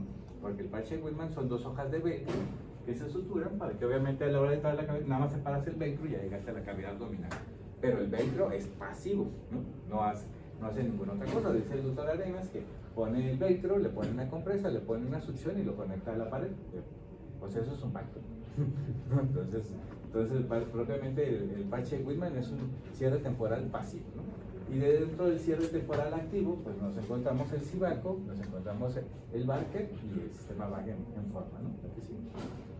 Entonces, cuando estamos todavía en el Villor 2, todavía las asas todavía no están totalmente congeladas, todavía hay movimientos, ¿no? Ya están pegaditas, pero todavía hay movimientos. Entonces, en ese entonces tratamos de controlar la perforación en un paciente desnutrido con sondas, y entonces pues la peristalsis bota las sondas, sobre todo la proximal pues tiende a botar el globo y nos deja un hoyo más grande que el que teníamos, ¿no? Y en la distal pues tiende a tragárselo y entonces pues luego también empezamos con problemas, ¿no? Entonces no es que no se puedan utilizar sondas para controlar los orificios, pero es mejor usarlo en el Villor 3 y en el Villor 4 que en el Villor 2, porque obviamente todavía no está en condiciones para, el intestino todavía se está moviendo, ¿no? La que sí. Entonces, este es un caso que me hablaron, ¿no? Nosotros, como le digo, en los rarámuris, los tarahumaras están en Chihuahua, con nosotros tenemos a los yaquis, ¿no? Y ahí están los joras, los huicholes están en Jalisco, y en cada una de nuestras regiones, pues no, ¿cómo se llaman sus nativos americanos? Olmecas chicalangas. ¿Cómo? Olmecas chicalangas. Oh, muy bien. Entonces, en cada parte tenemos nuestros nativos americanos, y entonces esta es una yaqui, tiene 19 años, su primer parto, ¿no? Nació bien el bebé, y el interno, como ya se quería ir a cenar o a dormir, no supimos, le estaba jalando y jalando el cordón para que se viniera la placenta. Pues le hizo una inversión uterina, ¿no? Entonces se desesperó y todo, lo que fue a despertar al médico de base y todo, que obviamente regresó el útero a su lugar, pero la paciente ya había sangrado 4 litros y de todas maneras el útero quedó ya atónico, entonces tuvieron que entrar y hacer la histerectomía obstétrica, ¿no? El siguiente día empezó a evolucionar mal porque durante la histerectomía rápida hicieron despulimientos de colon y tuvo perforación de colon, ¿no? Entonces la cerraron, la mandaron a mi hospital, rápido llegó a Gímico, en Gímico dijeron, no, ya no tiene útero, ya no es de Gímico. Parece un chiste, pero no lo es. Y entonces también el cirujano general abre, ve el colon todo necrosado y dice, no, esto es para el coloproctólogo, ¿no? Y lo guarda para el siguiente día, ¿no? El coloproctólogo pues llega, sí, le hace micolectomía, ya difícil, los tejidos lisados ya como chicle y eso, y durante eso pues sin querer pues también denervó el estómago, ¿no? Cortó el vago, ¿no? Y a veces así es una serie de eventos desafortunados, ¿no? Que uno lo lesiona de una cosa y luego el otro lo lesiona de otra y el otro lo lesiona de otra y así va la cadenita, ¿no? Entonces ya tiene 15 días en la terapia intensiva, la paciente va evolucionando mal, se está poniendo ictérica, no le pueden quitar la NPT ni nada, entonces pues me hablan para que le recalcule la NPT, porque como aquí todas las enzimas hepáticas elevadas, pues no le pueden dar NPT. Como está en oliguria, pues digo, no le pueden dar lípidos, ¿no? Como está con falla renal, pues no le pueden dar proteínas, ¿no? Como está intubada, pues no le pueden dar carbohidratos, y está toda hinchada, pues no le pueden pasar líquidos, entonces no es la mejor candidata para una NPT, ¿no? Entonces por eso me hablaron para que la recalculara, ¿no? Entonces ya llegó con mis residentes, ¿no? Yo tengo ya pues R2, R3 y R4, ¿no? Entonces le pregunto al R2, que ahorita le voy a preguntar a un R1, ¿no? ¿Qué billón es ese? Un R1 que se anima. Ese ya está infectado, está adherido. A mí me parece que ya está medido, sería 1.000.000 B o C, ¿no? Ajá, muy bien, perfecto. Entonces eso me dijo mi R2, ¿no? 1.000.000.2, B, no se le distingue bien si es material purulento, si es material intestinal, ¿no? Entonces a lo mejor ahí se entraría como el D que decíamos que no existe, ¿no? Entonces sería 1.000.000.2B. Le pregunto al R3, tú R3, que tú ya tienes más experiencia, ¿qué es lo que ves ahí? Pues yo veo que le han intentado cerrar varias veces a la fuerza, ¿no? Ahí se ven los puntos tensionales, ¿no? Obviamente está tan hinchado el intestino que hizo síndrome comportamental y se visceró solita, o está tan desnutrida que también se visceró solita, ¿no? Pero sabe que lo han intentado tanto así que incluso hasta tiene ya necrosis de la pared de tanto que lo han intentado cerrar. Y obviamente, como también cuando echamos la carne al asador, ustedes han visto cómo disminuye hasta el 50% del tamaño del bistec, ¿no? Entonces, cuando una cavidad está contaminada, se está quemando, entonces nosotros también somos carne y eso también hace que disminuya el tamaño. Eso en el intestino se llama mesenteritis retráctil, ¿no? Y por eso a veces los pacientes que tienen peritonitis severa no le podemos lograr sacar el estómago porque el mesenterio está todo contracturado por esa quemadura, ¿no? Por eso no tenemos que dejar que se queme mucho también. Entonces, como ella está presentando mesenteritis retráctil, se le está hundiendo el estómago. Y para que no se hunda el estómago, le metieron una sonda fuera y le inflaron el globo y están jalando el estómago para que no se hunda. Pero eso le está causando obstrucción intestinal. Y esa obstrucción intestinal le está causando translocación bacteriana y pues obviamente le está causando más sepsis, no tan solo de la cavidad, sino incluso intraluminal, ¿no? Eso ya me dijo el R3 y ya le dije al R4. Bueno, ¿y tu R4 qué es lo que ves? Pues yo veo que obviamente pues, que la paciente está en anasarca y que la paciente ya está ictérica, entonces ya tiene daño por la NPT, ya hay que suspenderle la NPT. Pero muy bien, perfecto. Todos han opinado muy bien y cada uno fue viendo algo más allá, ¿no? Pero entonces yo como médico de base, ¿qué creen que es lo que veo? ¿Qué es lo que más me llama la atención de esta diapositiva? ¿Qué creen que sea lo que más me llamó la atención de esta diapositiva? A mí lo que más me llamó la atención es que la paciente no tiene vello púbico. Ay, doctor, ¿y qué tiene que la paciente no tenga vello púbico? Bueno, sí, yo sé que ya casi nadie usa vello púbico, ¿no? Pero ya tiene 15 días en la terapia intensiva, ¿no? Ya es para que le hubiera salido, ¿no? Entonces hay 3 causas por las que esta paciente no tiene vello púbico, ¿no? Bueno, una, pues que alguien se lo estuviera cortando, descartado, ¿no? Segundo, pues que los nativos americanos casi no tienen bigotito, casi no tienen vello axilar, casi no tienen vello púbico, entonces a lo mejor es la situación. Entonces mandó al R2, afuera están las hermanas, ve e investiga a ver si tienen vello púbico. Como buen R2, a ver si que llegó con los pelos en la mano. Sí tienen vello púbico. Bueno, entonces la tercera causa por la que esta paciente no tiene vello púbico es porque fue una hemorragia uterina obstétrica severa y eso te causa necrosis de la hipófisis, se llama síndrome de Sheehan, y entonces ninguna hormona funciona, ni la tiroides, ni las suprarrenales, ni los ovarios, ni nada, y entonces está depletada, por eso acaban las hormonas sexuales y por eso no tiene eso, y esto no es edema por una NPT mal calculada, es un mixedema por un hipotiroidismo severo, ¿no? Entonces, aunque yo le limpie la cavidad abdominal, aunque yo le calcule una buena nutrición mientras no le dé hormonas tiroideas, pues la paciente se va a morir, ¿no? Y entonces voy a decir que se murió de sepsis abdominal cuando se murió de síndrome de Sheehan. Entonces, por eso obviamente siempre tenemos que ver el contexto. Sí es cierto que nosotros somos los especialistas en la cavidad abdominal, pero tenemos que ver al paciente, o sea, tenemos que ser holísticos, o sea, no nada más vemos panzas, vemos pacientes, ¿no? Entonces, si a esta paciente no le restringimos las hormonas tiroideas, le hagamos lo que le hagamos, ¿no? Y lo vamos a ver, el VAC no sirvió, le puse el VAC y se murió. Pues sí, pero se murió de hipotiroidismo, ¿sí? La que sigue, por favor. Entonces, pues obviamente le quitamos la pared abdominal que estaba necrosada, ¿no? Por eso le tuvimos que poner el condoncito, no hay donde se pegue una bolsa de colostomía, ahí está el intestino, pues le pusimos el condoncito y le podemos dar de comer, ¿no? Como tiene el estómago denervado, pues entonces no tiene caso que le demos de comer por la boca porque pues va a vomitar, no avanza el estómago, no se mueve, ¿no? Pero el factor psicológico es importantísimo. Esta paciente tiene 15 días sin comer, ¿no? Y todo el mundo que llega y le ve la panza pone cara de horror, entonces eso los deprime y muchos pacientes se mueren nada más de depresión, de que pues ya mátenme, o sea, todo el mundo viene y me ve la cara de la panza con horror, pues mejor mátenme, ¿no? Entonces le pusimos una gastrostomía para que ella pueda comer. Nutricionalmente no le va a servir de nada, pero psicológicamente le va a ayudar mucho. Y yo he tenido así pacientes que vienen, de hecho se acaba de ir de alta Dani, tenía 4 meses en Mazatlán sin comer, ¿no? y él lo primero que quería era tomarse una coca, ¿no? Bueno, pero como dice gastrostomía, pues tómate la coca que quieras, ¿no? Aquí se te va a salir, ¿no? Pero el factor psicológico a veces se nos olvida mucho. El paciente que tiene ganas de vivir es el que verdaderamente va a vivir, ¿no? Y el paciente que no tiene ganas de vivir, así hagamos nosotros lo que hagamos, de todas maneras se va a morir. Entonces tenemos que mejorar su estado psicológico, ¿no? Y al intestino delgado le puse una sonda de yeyoinostomía para pasarle dieta monomérica. La dieta monomérica solamente son aminoácidos, no ocupan jugo gástrico, no ocupan sales biliares, no ocupan enzimas pancreáticas y ocupan solamente de 1 a 2 metros de intestino para absorberse. Entonces, como esta paciente no tiene colon y no tiene estómago, ella tiene que ser dieta monomérica.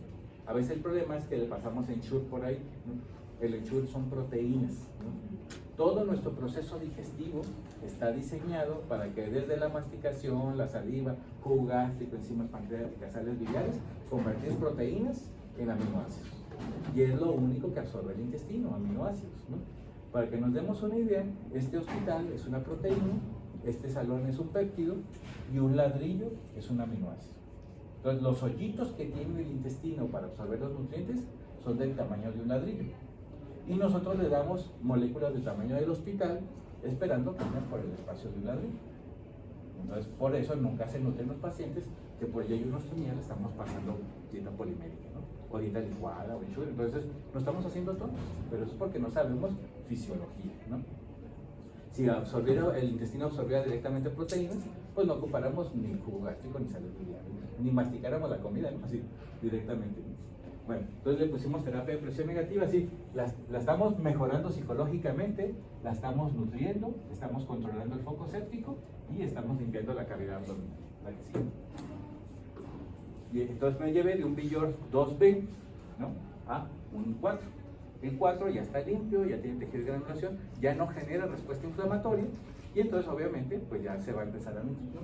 Para los que manejan heridas, sobre esto ya puedo poner un parche hidrocoloide y entonces aquí ya puedo pegar la bolsa directamente, ¿no? La técnica del condón es una técnica temporal en lo que tengo condiciones como para poner una bolsa de colostomía decente, ¿no? Y si no hay dónde pegarla, pues tendré que seguir con el condón, ¿no? ¿Para que sí? El Billor 3 es un abdomen imposible de cerrar y cae siempre con una fístula, ¿la que sí? Entonces son este tipo de pacientes, ¿no?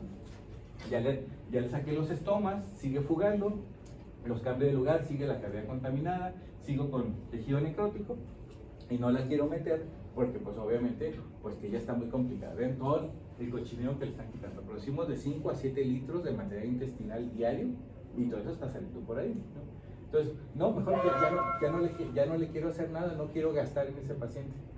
Pues cada día de estancia hospitalaria cuesta 8,000 pesos. Cada curación está catalogada en el Seguro Social en 500 pesos.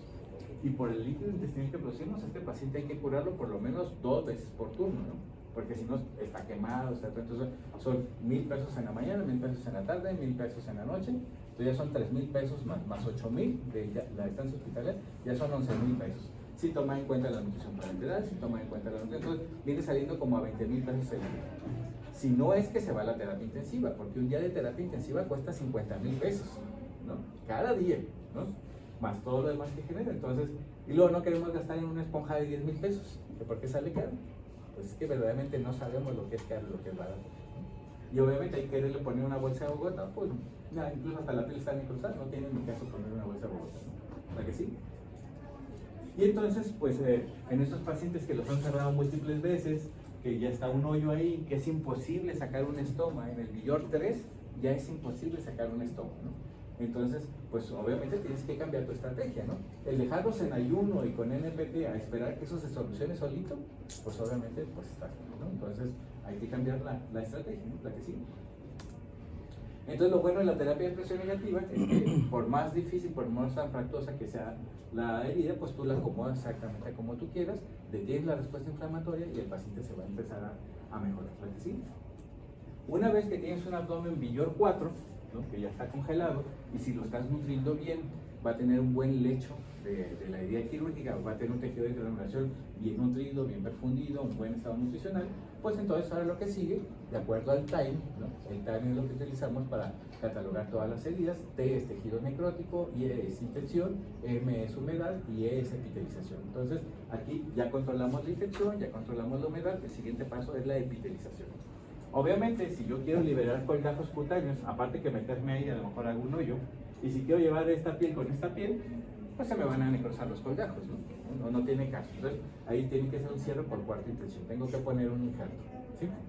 Ahora, ¿qué tipo de injerto? Pues va a depender en qué hospital estoy, ¿no?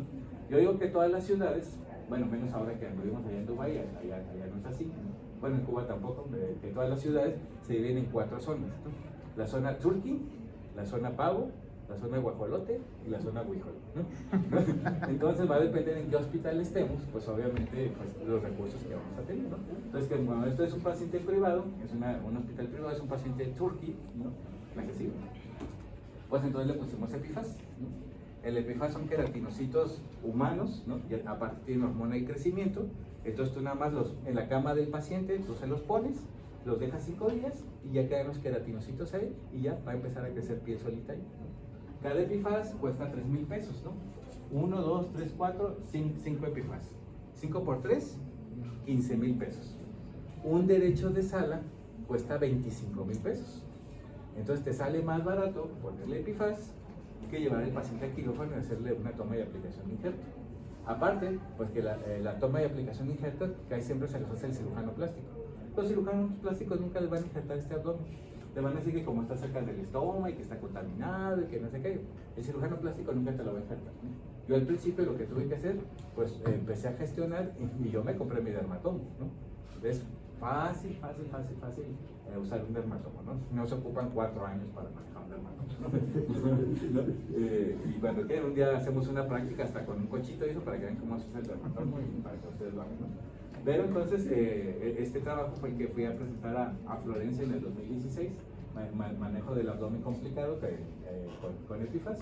Entonces yo les decía pues que por cada abdomen que manejábamos con Epifaz nos ahorrábamos 10,000 pesos. Y ellos me mandan decir, pero entonces 10,000 pesos son como 10,000 dólares. No, es mucho menos, ¿no? Son como 1,000 dólares. Bueno, se escucha interesante su trabajo, pero es muy poco lo que se ahorra. Bueno, es que para nosotros 10,000 pesos es muchísimo, pues. Bueno, replantéelo y se lo aceptamos. Entonces dije, bueno, como tenemos las salas abarrotadas, o sea, tenemos en la mayoría de los hospitales no tienen una sala de urgencias. Y si tenemos la sala de urgencias, está esperando el balaceado, el ocluido, la pata diabólica y todo lo demás, y entonces pues el injertado, pues menos, ¿no? Y estos nunca los quieren pasar como programados, tampoco los anestesiólogos, los tienes que meter como urgencia.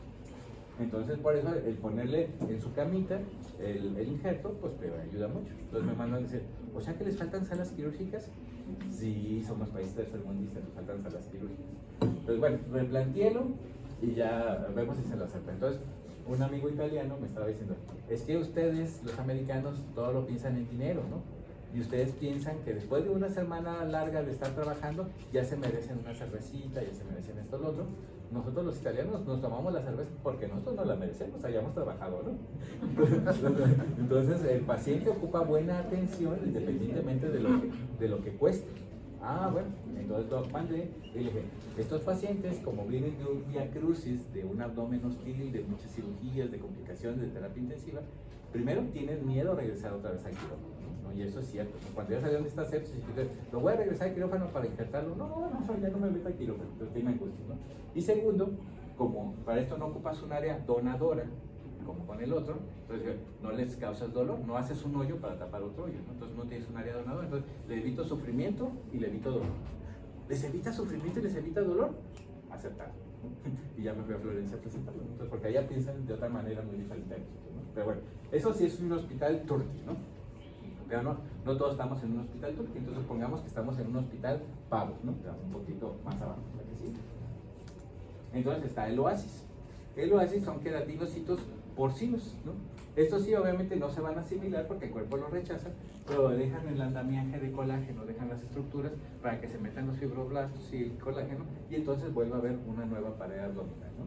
El Epifaz, pues bueno, cuesta 3,000 pesos, ocupan un refri que tenga temperaturas menores de 50 grados centígrados para que se maneje, y de que lo sacan del refri a que se lo pongan al paciente no deben de pasar más de 30 minutos, de hecho lo ideal son 15, ¿no? Y una vez como lo colocas no lo debes de mover, ¿no? Entonces ese es el problema del Epiphar, ¿no? El Oasis, como para fines prácticos, sin demigrar, pero es prácticamente un chicharrón, es piel de cerdo, no ocupa refrigeración, lo pueden traer hecho bola los residentes en la bata, tenerlo guardado en el locker, donde quieran, no hay problema.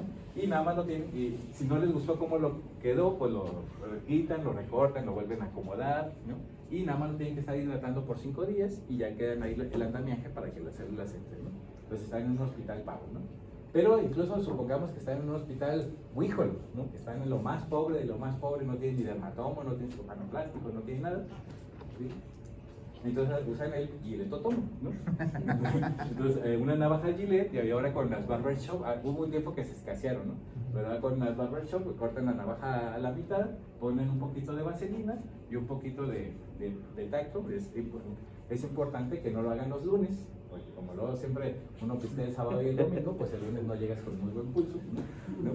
Pero si no pisteaste mucho el fin de semana, lo puedes hacer el lunes. Y entonces, lo que sigue, tienes esto, ¿no? Yo les infiltro gilocaína con solución, independientemente del bloqueo, ¿no? Para que se hinche y no me sangre tanto, le pongo gilocaína con epinefrina, para que casi no sangre, y ya con eso me voy. Es importante que primero practiquen el mantequilla. Practiquen el mantequilla, ir sacando sus filetitos, y luego ya se van a hacer el gilettotomo, y con eso ya injertan sus abdómenes, ¿no? Entonces, siempre estos abdómenes complicados, siempre tienen que terminar con piel, de preferencia antes de que los den de alta, ¿no? Ahorita vamos a ver otras estrategias, pero no es imposible. Si estás en un hospital turqui o estás en un hospital huíjolo, lo puedes hacer, ¿no? ¿Sí? Y obviamente el Villor 4, un abdomen congelado, imposible de cerrar, con o sin fístula, ¿no? Entonces ya está el máximo de complicaciones, ¿no? ¿Sí? Entonces son estos pacientes que están con el intestino todo pegado, a veces incluso hasta la fístula ya se separó, ya tienes 2 cavitos, ¿no? Lo único que tienes que hacer es identificar cuál es el proximal y cuál es el distal. ¿Qué hago yo? Pues yo le doy jugo de betabel, ¿no? Le doy jugo de betabel porque sabe mejor que el azul de metileno, y por donde sale, pues es el proximal, ¿no? Obviamente entonces ya se tendrá que ver si se pone la donita, si se pone la mamila o se pone condón, y que hay siempre ver si el intestino distal está útil. Si estás utilizando el intestino proximal y el distal, estás usando la totalidad del tubo digestivo, y entonces el paciente no necesita NPT, ¿no? ¿Para que sí? A veces, obviamente, está el orificio productor está muy lejos de la piel sana como para, y sobre esto no pega una bolsa de colostomía, ¿no? Entonces tienes que hacer algo para derivar todo este líquido de aquí para acá, pues, ¿no? ¿Sí? Y a veces el problema es que vemos al paciente demasiado tarde, ¿no? Y cuando ya uno ya empieza a entender todo esto, ya incluso ves la evolución de este paciente. ¿Qué podemos ver aquí? Porque también tuvo puntos de contención, también lo cerraron a la fuerza, ¿no? Era una reinstalación, les empezó a fugar, no le sacaron el estoma a tiempo, le pusieron un Barker, ¿no? El problema del Barker, ¿no? Es que obviamente es como una bolsa de Bogotá fenestrada, le ponemos una compresa, le ponemos succión a la pared y un esteridel, ¿no? El mal llamado bag artesanal, ¿no? Pues todo lo que se hace con la mano es artesanal, ¿no? Entonces, todo lo que se hace con la mano es artesanal, ¿no? Incluso por eso nosotros somos cirujanos, ¿no? El que trabaja con las manos, ¿no? Entonces todo lo que hace el cirujano pues es artesanal. Entonces por eso es mal llamado el bag artesanal, porque es el sistema Barker.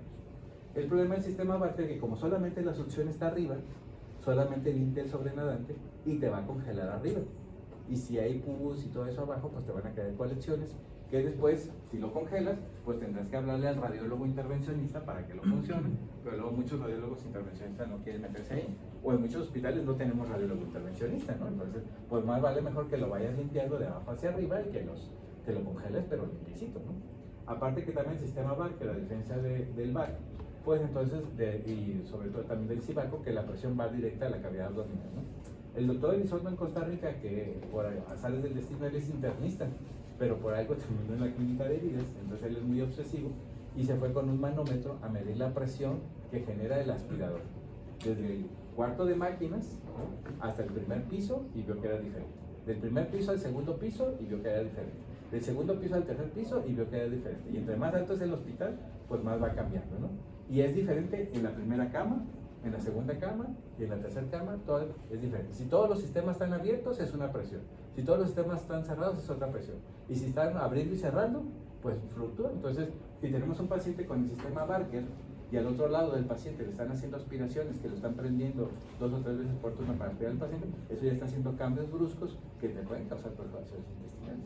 Pero no lo medimos, sino lo catalogamos. Entonces, ese es el problema del sistema Barker. Entonces, este paciente ya está congelado y le está saliendo materia intestinal por aquí, por aquí, por aquí, por aquí. Hay un hoyo abajo, pues. Pero ¿cómo vas a entrar ahí? Vas a hacer más hoyos, ¿no? Todo por no llevar un buen seguimiento de estos pacientes. ¿Sí? Y entonces aquí están las mal llamadas fístulas enteroatmosféricas, ¿no? Primero, porque fístula significa pipa o tubo, ¿no? Y en el argot médico es un conducto epitelizado que comunica las cavidades, ¿no? Por eso una traqueostomía, una gastrostomía, una yeyonostomía, una colostomía es una fístula enterocutánea, ¿sí? Es un conducto epitelizado entre dos cavidades que no genera respuesta inflamatoria. ¿Por qué? Porque todo lo del intestino se está saliendo directamente hacia la piel y no se está vertiendo nada a la cavidad abdominal, ¿no? Entonces, eso es una fístula, ¿no? Una perforación, pues es obviamente cuando el paciente tiene respuesta inflamatoria. Cuando el paciente lo operamos de una reinstalación y a los 3 días le está saliendo materia intestinal con el Penrose y el paciente está con fiebre, con leucocitosis, está bajando la hemoglobina, está necesitando aminas, está con ilio, pues eso no es una fístula, ¿no? Yo les digo que el problema es como cuando tenemos nuestros niños en la escuela, ¿no? Ahí me llega mi niñita y me dice, mira papá, me saqué un 10, ¿no? O sea, yo soy el responsable del 10, ¿no? Y al rato me dice, mira papá, la maestra me puso un 6. O sea, la responsable del 6 es la maestra, ¿no? O sea, no yo, ¿no? Entonces así también, cuando un paciente se fistuliza, es porque tiene Crohn, porque tiene CUSI, porque tiene cáncer, porque le estamos dando esteroides, es culpa del paciente. Cuando un paciente se dehiscenta o se perfora, es culpa de nosotros, ¿no? Porque obviamente si entré y hice una disección burda, si dejé despulimientos, pues al rato se va a perforar, ¿no? Entonces, y el que esté saliendo shell por el drenaje o por la vía quirúrgica, con un dato de respuesta inflamatoria, tengo que entrar a ver dónde viene eso, ¿no? Eso de que me espere que se fistulice, pues lo voy a condenar a la sepsis abdominal y a todo eso que estamos viendo, ¿no? Sí, digo, bueno, pero es que no es mi culpa que se haya desentado la anastomosis. Bueno, es que si existe una anastomosis en un paciente desnutrido, en un paciente chocado, en una cavidad ampliamente contaminada, pues estaba en contra de una anastomosis. Entonces, sí eres tú el responsable que esa anastomosis haya lugar, ¿no? Tus decisiones fueron las malas, ¿no? Y entonces terminamos con esto, donde está el intestino y está el mundo. Ahí no hay ningún tallito fistuloso, está el intestino abierto al mundo. Entonces yo os digo que esto se llama perforación intestinal a cielo abierto, ¿no? Pero le seguimos llevando fístula para disminuir nuestra culpa. ¿La que sigue? Y entonces obviamente dentro de los Villor 4 pues están como el gordito que está anterior a este o este flaquito, ¿no? Que por sí ya estaba flaquito antes y lo tiene en ayuno y no llegamos a sus requerimientos calóricos porque a veces llega la NPT y a veces no llega la NPT o tarda una semana para decir que el paciente ya necesita NPT, pues me llegan estos grados, ¿no? A este si quiero intentar hacerle una anastomosis, pues en la pura inducción anestésica se va a morir. Y si le llego a hacer, pero si no causo más hoyos y sangrado, porque siempre estos pacientes tienen los tiempos de coagulación alargados, si no se me desangre, se me muere, y si le hago una anastomosis, pues es una anastomosis que está condenada al fracaso, pues está francamente desnutrido. Entonces tenemos que cambiar nuestra terapéutica, ¿no? Entonces, por eso es tan importante que cataloguemos tanto el estado nutricional, la gravedad del paciente, el Villor y el manejo, ¿no? ¿Sí? Entonces, y aparte, pues de que está desnutrido, de que está congelado, de que está perforado, aparte tiene dermatitis, ¿no? Entonces tenemos que saber manejar estado nutricional, estado hídrico, cirugía y manejo avanzado de heridas, ¿no? Cómo manejar la dermatitis, cómo proteger la piel y todo eso. Entonces ya no es tan sencillito, porque dicen que ocupamos un equipo multidisciplinario. Tengo que apoyarme en el nutriólogo y tengo que apoyarme en la enfermera especialista en heridas y todo eso. O sea, no nada más es el trabajo de una sola persona, ¿no? ¿Sí? Pero también lo más importante es que sean proactivos, ¿no? Para dedicarse a estos pacientes se necesita alguien que verdaderamente le eche ganas, ¿no? En Japón ya lo que están haciendo, no están escogiendo por currículum, no están escogiendo a la persona más preparada, más bien hacen un examen de actitud, ¿no? Si ven que la persona es proactiva, a ti te quieren, ¿no? O sea, ya veremos en qué te capacito, en qué te enseño, pero yo ocupo una persona que quiera hacer las ganas, ¿no? De nada me sirve que tengas 50,000 títulos si vas a tirar la hueva, ¿no? O sea, tú vete a otro lado, ¿no? Aunque nada más hayas terminado la primaria, pero eres proactivo, Yo me encargaré de enseñarte todo lo necesario para que llegues a ser alguien más provechoso, pero la actitud es lo importante, ¿no? Entonces, pues con nosotros también, para alguien que se dedique a estos pacientes, se ocupa ser alguien proactivo, ¿no? Por eso muchos, sin demigrar a nadie, pero por eso prefieren mejor cuál es la laparoscópica del paciente Tokio .05, ¿no? Que está tranquilita, que está bonita, que ve en el quito, pues, y que el siguiente día la doy de alta, pues eso no presenta ninguna complicación. Es más, yo siento que por eso es tan aburrida la cola laparoscópica, que por eso andan inventando que si 3 puertos, que si 4 puertos, que si de 1 milímetro, que si medio milímetro, ahora con mi mano, y eso, tratas de ponerle algo de emoción a algo tan aburrido como no, ya quito el cístico, quito la arteria y saco la vesícula. Es algo muy monótono para mí, pues, ¿no?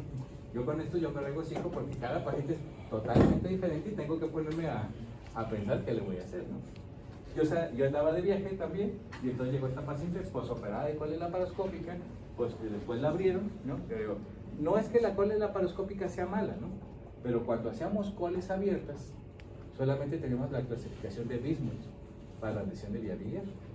Cuando empezó la laparoscopía, tuvimos que crear la clasificación de Stramberg, ¿no? La clasificación de Ballesta y más otra clasificación porque nunca habíamos sido tan iatrogénicos, ¿no? Nunca en mi vida de residencia que hacíamos vesículas abiertas habíamos lesionado el vaso, habíamos lesionado el colon, habíamos lesionado cosas así, pues era impensable que lesionáramos eso, ¿no? O lesionamos la aorta, lesionamos un montón de cosas, pero no dice que la laparoscopía es mala.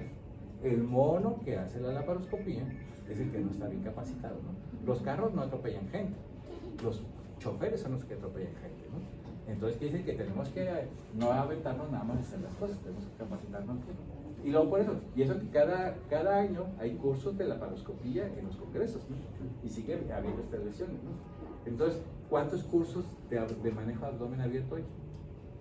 ¿A cuántos cursos de abdomen abierto han ido? Pues, ¿no? Entonces, luego decimos que les va mal por el manejo del abdomen abierto, pues es que no saben manejar el abdomen abierto.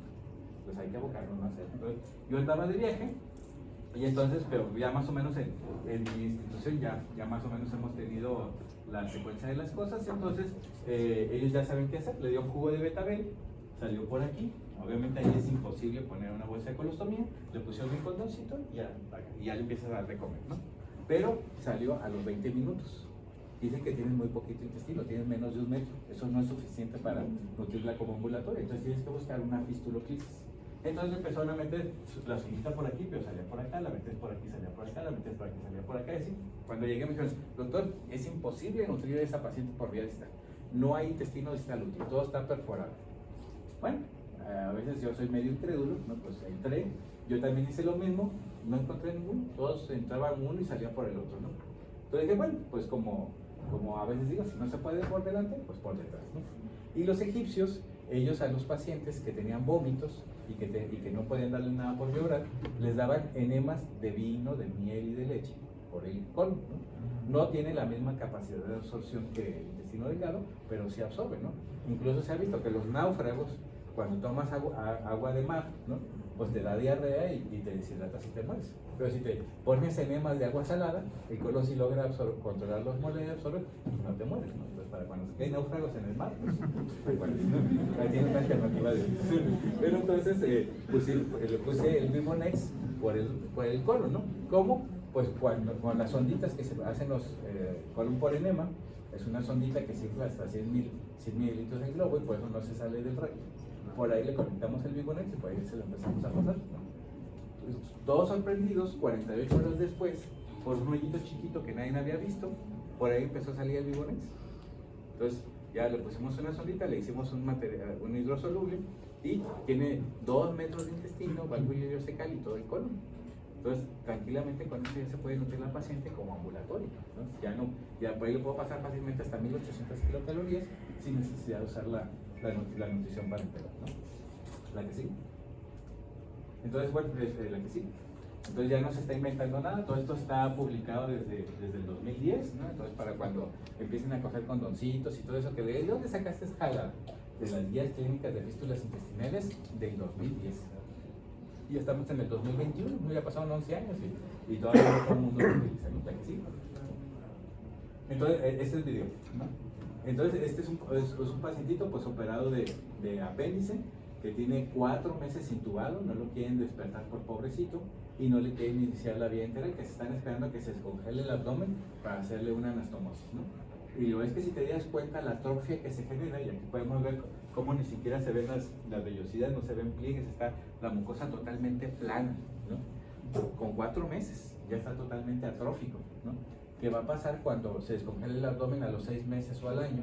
Que yo quiera hacerle una anastomosis con ese intestino, pues está totalmente atrófico, no va a absorber, incluso no va a tener motilidad, y cuando anastomose esos 2 intestinos, tan solo por diferencia de presión, va a fugar, aunque el paciente esté bien nutrido y sin respuesta inflamatoria. Este video yo digo que vale oro, ¿no? Porque también, así como los intensivistas no le quieren dar de comer a los pacientes con abdomen abierto, no hay endoscopistas que quieren hacer endoscopías a pacientes con abdomen abierto, menos complicado, ¿no? Entonces, como si el abdomen cerrado los protegiera de hacer una perforación intestinal. Pues si la mayoría de las CEPRES, cuando perforan el duodeno, el paciente está cerrado. El abdomen no, la pared abdominal no te protegió de causar una pared, de presionar una pared intestinal, ¿no? Y si tienes el abdomen abierto, metes el colonoscopio y tú directamente ves que la asa sí ya está extendiendo de más, pues bájale el gas, pues. O sea, tú lo estás viendo directo, ¿no? Y entonces le estaba platicando a los médicos, ¿no? Digo, lo que pasa, que nunca me he encontrado a un endoscopista que tenga los huevos para hacer una endoscopía en un paciente con abdomen abierto. Y me dice uno de los doctores, doctor, no sé si sepa que yo soy endoscopista. No, sí sé que eres endoscopista, no sé si tenga los huevos. Y entonces ya como le piqué de amor propio, pues ya fue que hizo esa endoscopia, ¿no? ¿Ve que sí? ¿Ve que sí?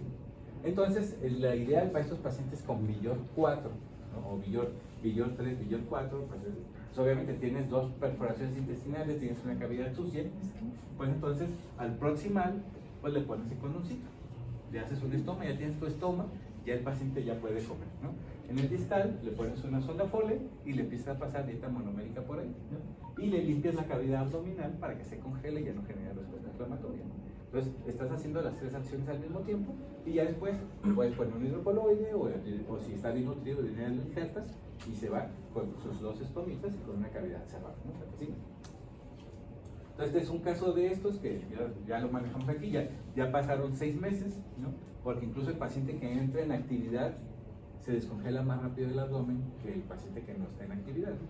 Tenemos un chamaquito que le ayudé de cirujano pediatra, tenía 15 años, bueno, todavía no cumplía 15 años, si no ya hubiera sido de nosotros, apenas iba a cumplir los 15 años, tuvo una apéndice complicada de muchos días de evolución y eso, se tuvo que hacer una ileostomía, estamos esperando a que se descongele el abdomen, le hacemos la prueba del pellizco para ver si ya está listo para entrar y todavía no se descongela. Y aparte estaba más chiquito que yo que estoy chaparrito y ahora es un grandotote y aún así ni porque él se estiró, las adherencias no se han hecho lanzas. Entonces preguntando, pues la mamá lo tiene sobreprotegido y nada más está sentado viendo la tele, jugando videojuegos, no va ni a la escuela ni va a nada, entonces no descongela el abdomen. Estos pacientes que son trabajadores, que son albañiles, que son mecánicos, que el día que no trabajan no generan dinero, con su condón y con su fistuloclisis andan chambeando, ¿no? Andan chambeando, no les queda otra o se mueren de hambre, pues, ¿no? Entonces a ellos se les descongela más rápido. Incluso, ese va a ser el tema de otra tesis, incluso el hombre es muy temerario, ¿no? Y siempre quiere tener sexo, aunque ande con el condoncito y con la fistuloclisis, quiere tener sexo y los que han tenido sexo todavía se les descongela más rápido, algunos hasta los 3-4 meses ya está el abdomen totalmente descongelado, ¿no? Aunque hacen un batidero con el condón, pero la mujer a veces le da cosa, pues está con, pero al hombre no le importa, ¿no? Tanto así que incluso a veces la que está fistulizada es la mujer, ¿no? Y entonces hemos descubierto que también existe una nueva parafilia que se llama estomafilia, ¿no? Donde también tienen sexo por el estómago o por la fístula, ¿no?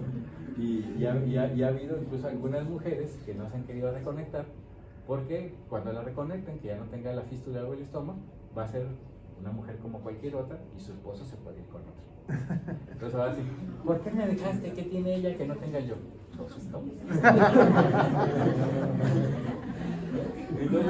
Entonces conforme ya se congela, se va cerrando la herida y al final quedan juntitos el proximal y el distal, ¿no? Aquí le tenemos que poner un tope porque ya es tan fuerte la peristalsis del proximal que se come la sonda y con eso estamos evitando que se lo apague, ¿no? Y vean el Bristol de esto, ¿no?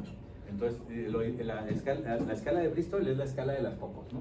La 1 es como popó de chivito, súper dura, y la 7 es diarrea, entonces lo ideal es que estemos en el 4, ¿no?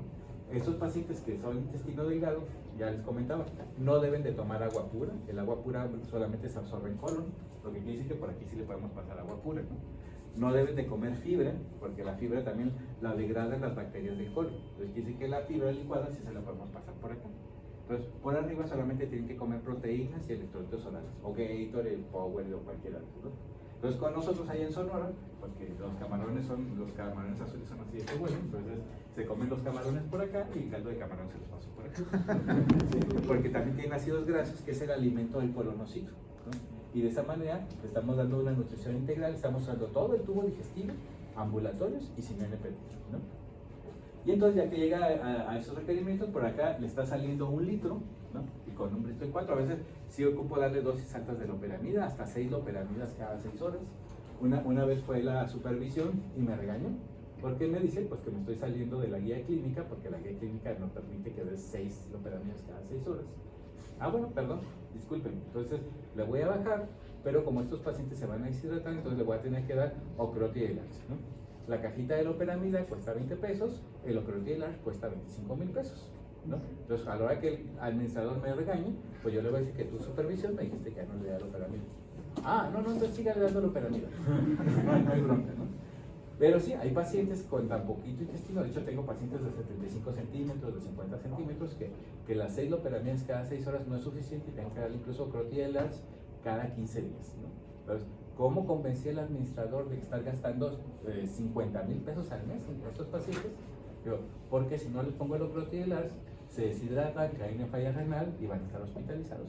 Para hidratarlos me voy a tardar por lo menos 15 días en lo que se revierte la falla renal. Entonces, a 8,000 pesos el día, 80,000 pesos en 10 días, en 15 días son 120,000 pesos. Y de otra manera, 2 ocrotielar son 50,000 pesos. Pues, ¿qué prefiere? ¿Un paciente deambulando donde gaste 50,000 pesos o un paciente que está ocupando una cama que probablemente vaya a llegar a la hemodiálisis y gastar más de 150? Bueno, pues el de 50. ¿No? Entonces, todo es hablarle el dinero, ¿no? Le hablas en dinero y al administrador lo convences, ¿no? Bueno, ¿la que sigue? Y entonces, así está, aquí es donde está la fistuloclisis, aquí es donde estaba el condoncito. A veces, como se va cerrando tanto, a veces nos dificulta un poquito cerrar el condón y tenemos que hacerle una pequeña mordida de tiburón, quitar la piel y tejido celular nada más para poder suturar bien el condoncito. Y ya que está la prueba del pellizco positiva, que tiene fibrinógeno menos de 500 y que el conudo es menor de 4, ya es el momento de volver a entrar a esa cavidad abdominal. Entonces, siempre tienen que entrar por la parte más alta, ¿no? Nunca entren por aquí porque va a estar todo pegosteado, ¿no? ¿Aquí sí? Y entonces me voy siguiendo, ya ahí logro meter el dedito y ya con el dedito voy cortando para saber que no le voy a dar una tendita y le hago todo el rodete, la que sigue. Y entonces aquí este es el orificio fistuloso, como se ve que ya no hay adherencias o las adherencias son muy laxas, porque ya se cambió de colágeno tipo 3, que es duro, que es firme, a colágeno tipo 1, que es laxo y ordenado, ¿no? La que sigue. Entonces ahí está todo el intestino, aquí tengo el cabo proximal, tengo el cabo distal, la que sigue. Lo corto y me quedan los dos estómagos. Prácticamente los dos están del mismo tamaño, tienen el mismo grado de trofismo, ¿no? Entonces, pues, y está bien nutrido y la cavidad está limpia, pues, ¿qué se le hace? Una anastomosis térmico-terminal. A veces tenemos que andar haciendo la maniobra de la cabeza de cobra o el látero terminal y eso porque no están del mismo calibre, pero porque el otro está atrófico, porque no lo hemos utilizado, ¿no? Entonces lo ideal es que uses el tubo digestivo, no tan solo para ahorrar dinero y para que puedas manejar al paciente como ambulatorio, sino para irlo preparando para el momento de la cirugía, que los dos tengan el mismo grado de trofismo. Bueno, luego se los paso, si quieren, ahorita apuntan mi celular y se los paso pues todo esto que estamos hablando, ¿no? ¿La que sí? Y, bueno, este es el que les comentaba, ¿no? Cuando fui allá a Florencia, como incluso normalmente se manejaban con injerto, a ver que fuera este el resultado final, y como con Epifaz, incluso esta paciente pesa 150 kilos, como 1, 2, 3, 4, 6, ¿no? Y fueron 6 por 3, 18,000 pesos contra 25,000 pesos, ¿no? Pero en estos pacientes flaquitos a veces con 2 o con 3 kilos, ¿no? Y como el resultado final, cuando entro a esta cavidad abdominal, el injerto se pega mucho a la serosa del intestino y a veces tengo que dejar pedazos de piel ahí porque trato de despegarlo y perforar el intestino. Y cuando se cierran con Epifaz, casi no hay adherencias abajo, es muy fácil entrar, entonces eso también es otra cosa que tenemos que valorar, ¿sí? Y pues obviamente pues, a veces me critican mucho de por qué utilizo mucha literatura latina y no anglosajona, ¿no? porque digo que pues nuestras realidades son diferentes, ¿no? Si los cubanos, ¿no? Si los de Perú están pudiendo hacer cosas importantes que se supone que están más fregados que nosotros, pues ¿por qué no vamos a poder nosotros, no? Y a veces nos equiparamos con los europeos o con los anglosajones, que son realidades totalmente diferentes, ¿no? Hace algunos años fuimos a República Dominicana a un congreso de fístulas, ¿no? Y estaba hablando primero un español que hablaba papel del cirujano en los desastres civiles, ¿no? Y entonces el cirujano que le tocó el atentado que hubo en España por los etapas, de hecho La Oreja de Van Gogh tiene una canción, ¿no? de jueves o algo así, ajá, que van, se conocen y es cuando explota el tren, ¿no? Entonces él estaba verdaderamente alterado porque en ese momento le llegaron 5 accidentados y de esos 5 accidentados 2 eran quirúrgicos y de esos 2 quirúrgicos él tuvo que decidir cuál metía primero. Y nosotros así como que, pues, no, hemos tenido peores días que eso, ¿no? Esto es hasta tranquilo, ¿no? Bueno, ¿cuál meto, este o este? Bueno, vas pasando por una sala de urgencias y vuelves a lo mismo. Está el ocluido, está el perforado, está el de la vesícula, está el del apéndice y está la pata podrida, ¿no? O sea, es que toman hasta más decisiones, ¿no? Entonces, no estará bromeando, pero tú le veías la cara de terror y dices, no, es que mira, es que verdaderamente en serio nos está diciendo que sufrió mucho tomando esa decisión, ¿no? Y luego vinieron los colombianos, y los colombianos, el título de su plática era Manejo conservador de la lesión por proyectil de fuego en abdomen. ¿Cómo que manejo conservador? ¿Por qué le van a hacer un manejo conservador? Si le entró el plomazo en la cavidad abdominal, tienes que entrar a revisar a ver qué pasó, ¿no? Entonces ellos te empiezan a decir, es que el viernes nos llegan 70 balaceados, la parotomizamos 50, ¿no? Y los 20 que están hemodinámicamente estables y que no les sale por ninguna herida, pues ahí los dejamos para después, ¿no? Entonces ahí los dejan. Al del sábado les llegan otros 70 balaceados, también operan 50 y dejan 20. Y el del domingo igual, ¿no? Entonces el cirujano del lunes tiene 60 balaceados ahí, hemodinámicamente estable, y que se va a poner a laparotomizar a cada uno. ¿Qué es lo que hace? Les da de comer, ¿no? Y ahora dice, ¿no te salió por ningún lado? A tu casa, vamos, adiós. Entonces nuestras realidades son totalmente diferentes, ¿no? Entonces no tenemos que basarnos tanto en las bibliografías anglosajonas y europeas cuando su mundo es totalmente diferente al de nosotros. ¿A que sí? Por favor. Entonces, ahora ya, para terminar, para hablar de que estamos valorando bien a nuestro paciente, que lo estamos valorando de manera integral y que le vamos a dar un buen seguimiento, pues tenemos que hacer este cuadrito. Yo los invito a que en sus notas de evolución o en su nota de gravedad los pongan siempre. Primero, el estado nutricional, ¿no? El CONUD, el PERES, la antropometría y CHAM, ¿no? Luego, si tenemos chance, o se los mando por correo, el artículo de nutrición para que entiendan un poquito eso, ¿no? Segundo, el estado hídrico, la TEA, la diuresis, la PVC y lo que dicen las nuevas guías de sobreviviendo a la sepsis, medición del llenado auricular, ¿no? Estábamos con un paciente también grave en el paso de visita y le dijo al residente, y pues le vas a medir la PVC 2 veces por turno para ver si estamos llegando a las metas hídricas. Doctor, usted ya está obsoleto. Perdón, ¿por qué estoy obsoleto? Porque esto ya no se mide, la PVC no es tan objetiva. Lo objetivo es con un ultrasonido ver qué tan llena está la aurícula o la vena acá abajo. Bueno, disculpa, perdón, no me ha actualizado lo suficiente. Entonces, tú que sí estás bien actualizado, este paciente que está intubado, que está con aminas, que está con ANPT, que está con el abdomen abierto y eso, pues lo vas a bajar 2 veces por turno a rayos X para que el radiólogo vea qué tan llena está la aurícula. No, se me hace que no va a ser tan fácil. Bueno, entonces ve y habla con el radiólogo que sus 40, 50 citas que tiene, las suspenda 2 veces por turno para que saque el aparato de rayos X y se lo lleve a donde está el paciente grave para que veas que tan llena está la aurícula. No, se me hace que eso va a ser más difícil. Entonces, las guías clínicas de México, todavía vas a seguir midiendo la PVC mientras no tengas un ultrasonido en piso para cada uno de los graves, pues entonces volvemos otra vez a lo mismo. Entonces, unas son las guías, pero hay que tropicalizarlos a nuestra realidad, pues, ¿no? La respuesta inflamatoria, el Apache, el SOFA rápido o el POSUM o la escala que ustedes quieren. ¿Cómo saber que nuestro intestino está bien? ¿No? Presión de perfusión abdominal, ¿no? Ahora los invito a que de ahora en adelante a todos esos pacientes que tienen sonda Foley, posoperados de una laparotomía, tienen la presión de perfusión abdominal, el grado de contaminación, ahora no sean operadores, sean cirujanos, operé a un paciente con más que tanto, por eso lo dejé abierto, por eso lo dejé cerrado, ¿no? Eso también te sirve mucho, porque como te habla de mortalidad, ¿no? Y estos pacientes tienen una alta mortalidad, y a veces ya vienen con procesos legales, ¿no? Porque es que en aquel hospital no lo atendieron bien, y ya vienen, que no sé qué, y que no sé cuánto, ya vienen con un proceso legal, ¿no? Entonces, si tú le demuestras que tiene un Apache mayor de 14, que tiene una mortalidad más del 60%, que tiene un MASCAI mayor de 26, que es una mortalidad de más del 60%, y que aparte tiene un CONUT severo, una desnutrición severa, que también te habla de una alta mortalidad, y se mueren, pues tú tienes 3 escalas bien validadas que te dicen que tú no eres Dios. Ese paciente ya te llegó en malas condiciones, y pues obviamente no le pudiste hacer nada, ¿no?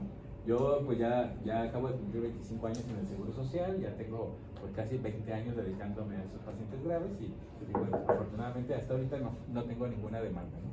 Sí han venido pacientes con procesos legales arrastrando, pero cuando ya ven que tú le echas ganas y que les explicas y todo eso, que siempre, aunque el resultado sea malo, ¿no? A veces obviamente yo les mentiría si les dije que a todos les ha ido bien, que todos han sobrevivido, pues tan solo hacen que vean todo flaquito, en cuanto llegó al día siguiente se murió, pues, ¿no? Entonces no lo puede salvar todo, pero sí de la alta mortalidad pues ha disminuido un 20%, ¿no? Entonces yo siento que eso es bastante bueno para este tipo de pacientes, ¿no? Y pues obviamente el grado de adherencia del líquido. Entonces, en la manera que estés monitorizando todo esto con tu paciente, pues vas a saber obviamente si va mejorando o no va mejorando, y obviamente qué tienes que hacer, o te abocas más a lo hídrico, o más a lo nutricional, o más a controlar el fococético, ver por dónde está fallando la cosa, ¿no? La que sigue, por favor. Bueno, pues ya nada más para terminar, que ahora él es Ícaro. Ícaro, junto con su padre Dédalos, fueron los que hicieron el laberinto del Minotauro, ¿no? Cuando lo terminaron y salieron, pues ya los habían dejado, ellos se quedaron solitos en la isla, ¿no? Y querían volver a tierra firme, ¿no? Entonces Dédalos le dice a su hijo: tú junta plumas de las aves, yo voy a juntar cera de las abejas, nos vamos a hacer unas alas y nos vamos a ir volando, ¿no? Entonces ya se armaron las alas, salieron volando, y Ícaro, súper emocionado, súper entusiasmado, pues empezó a revolotear, a subir, a bajar y para todos lados. Le dijo: no bajes tan cerca del agua porque se te van a mojar las alas, ni vueles tan arriba porque se va a deshacer la cera, ¿no? No le hizo caso a la experiencia, no preguntó las consecuencias, se les hicieron las alas, cayó al mar y murió, ¿no? Entonces con estos pacientes, pues ni muy, ni tan, y siempre háganle caso a quien tiene un poquito más de experiencia. Preguntas. Gracias.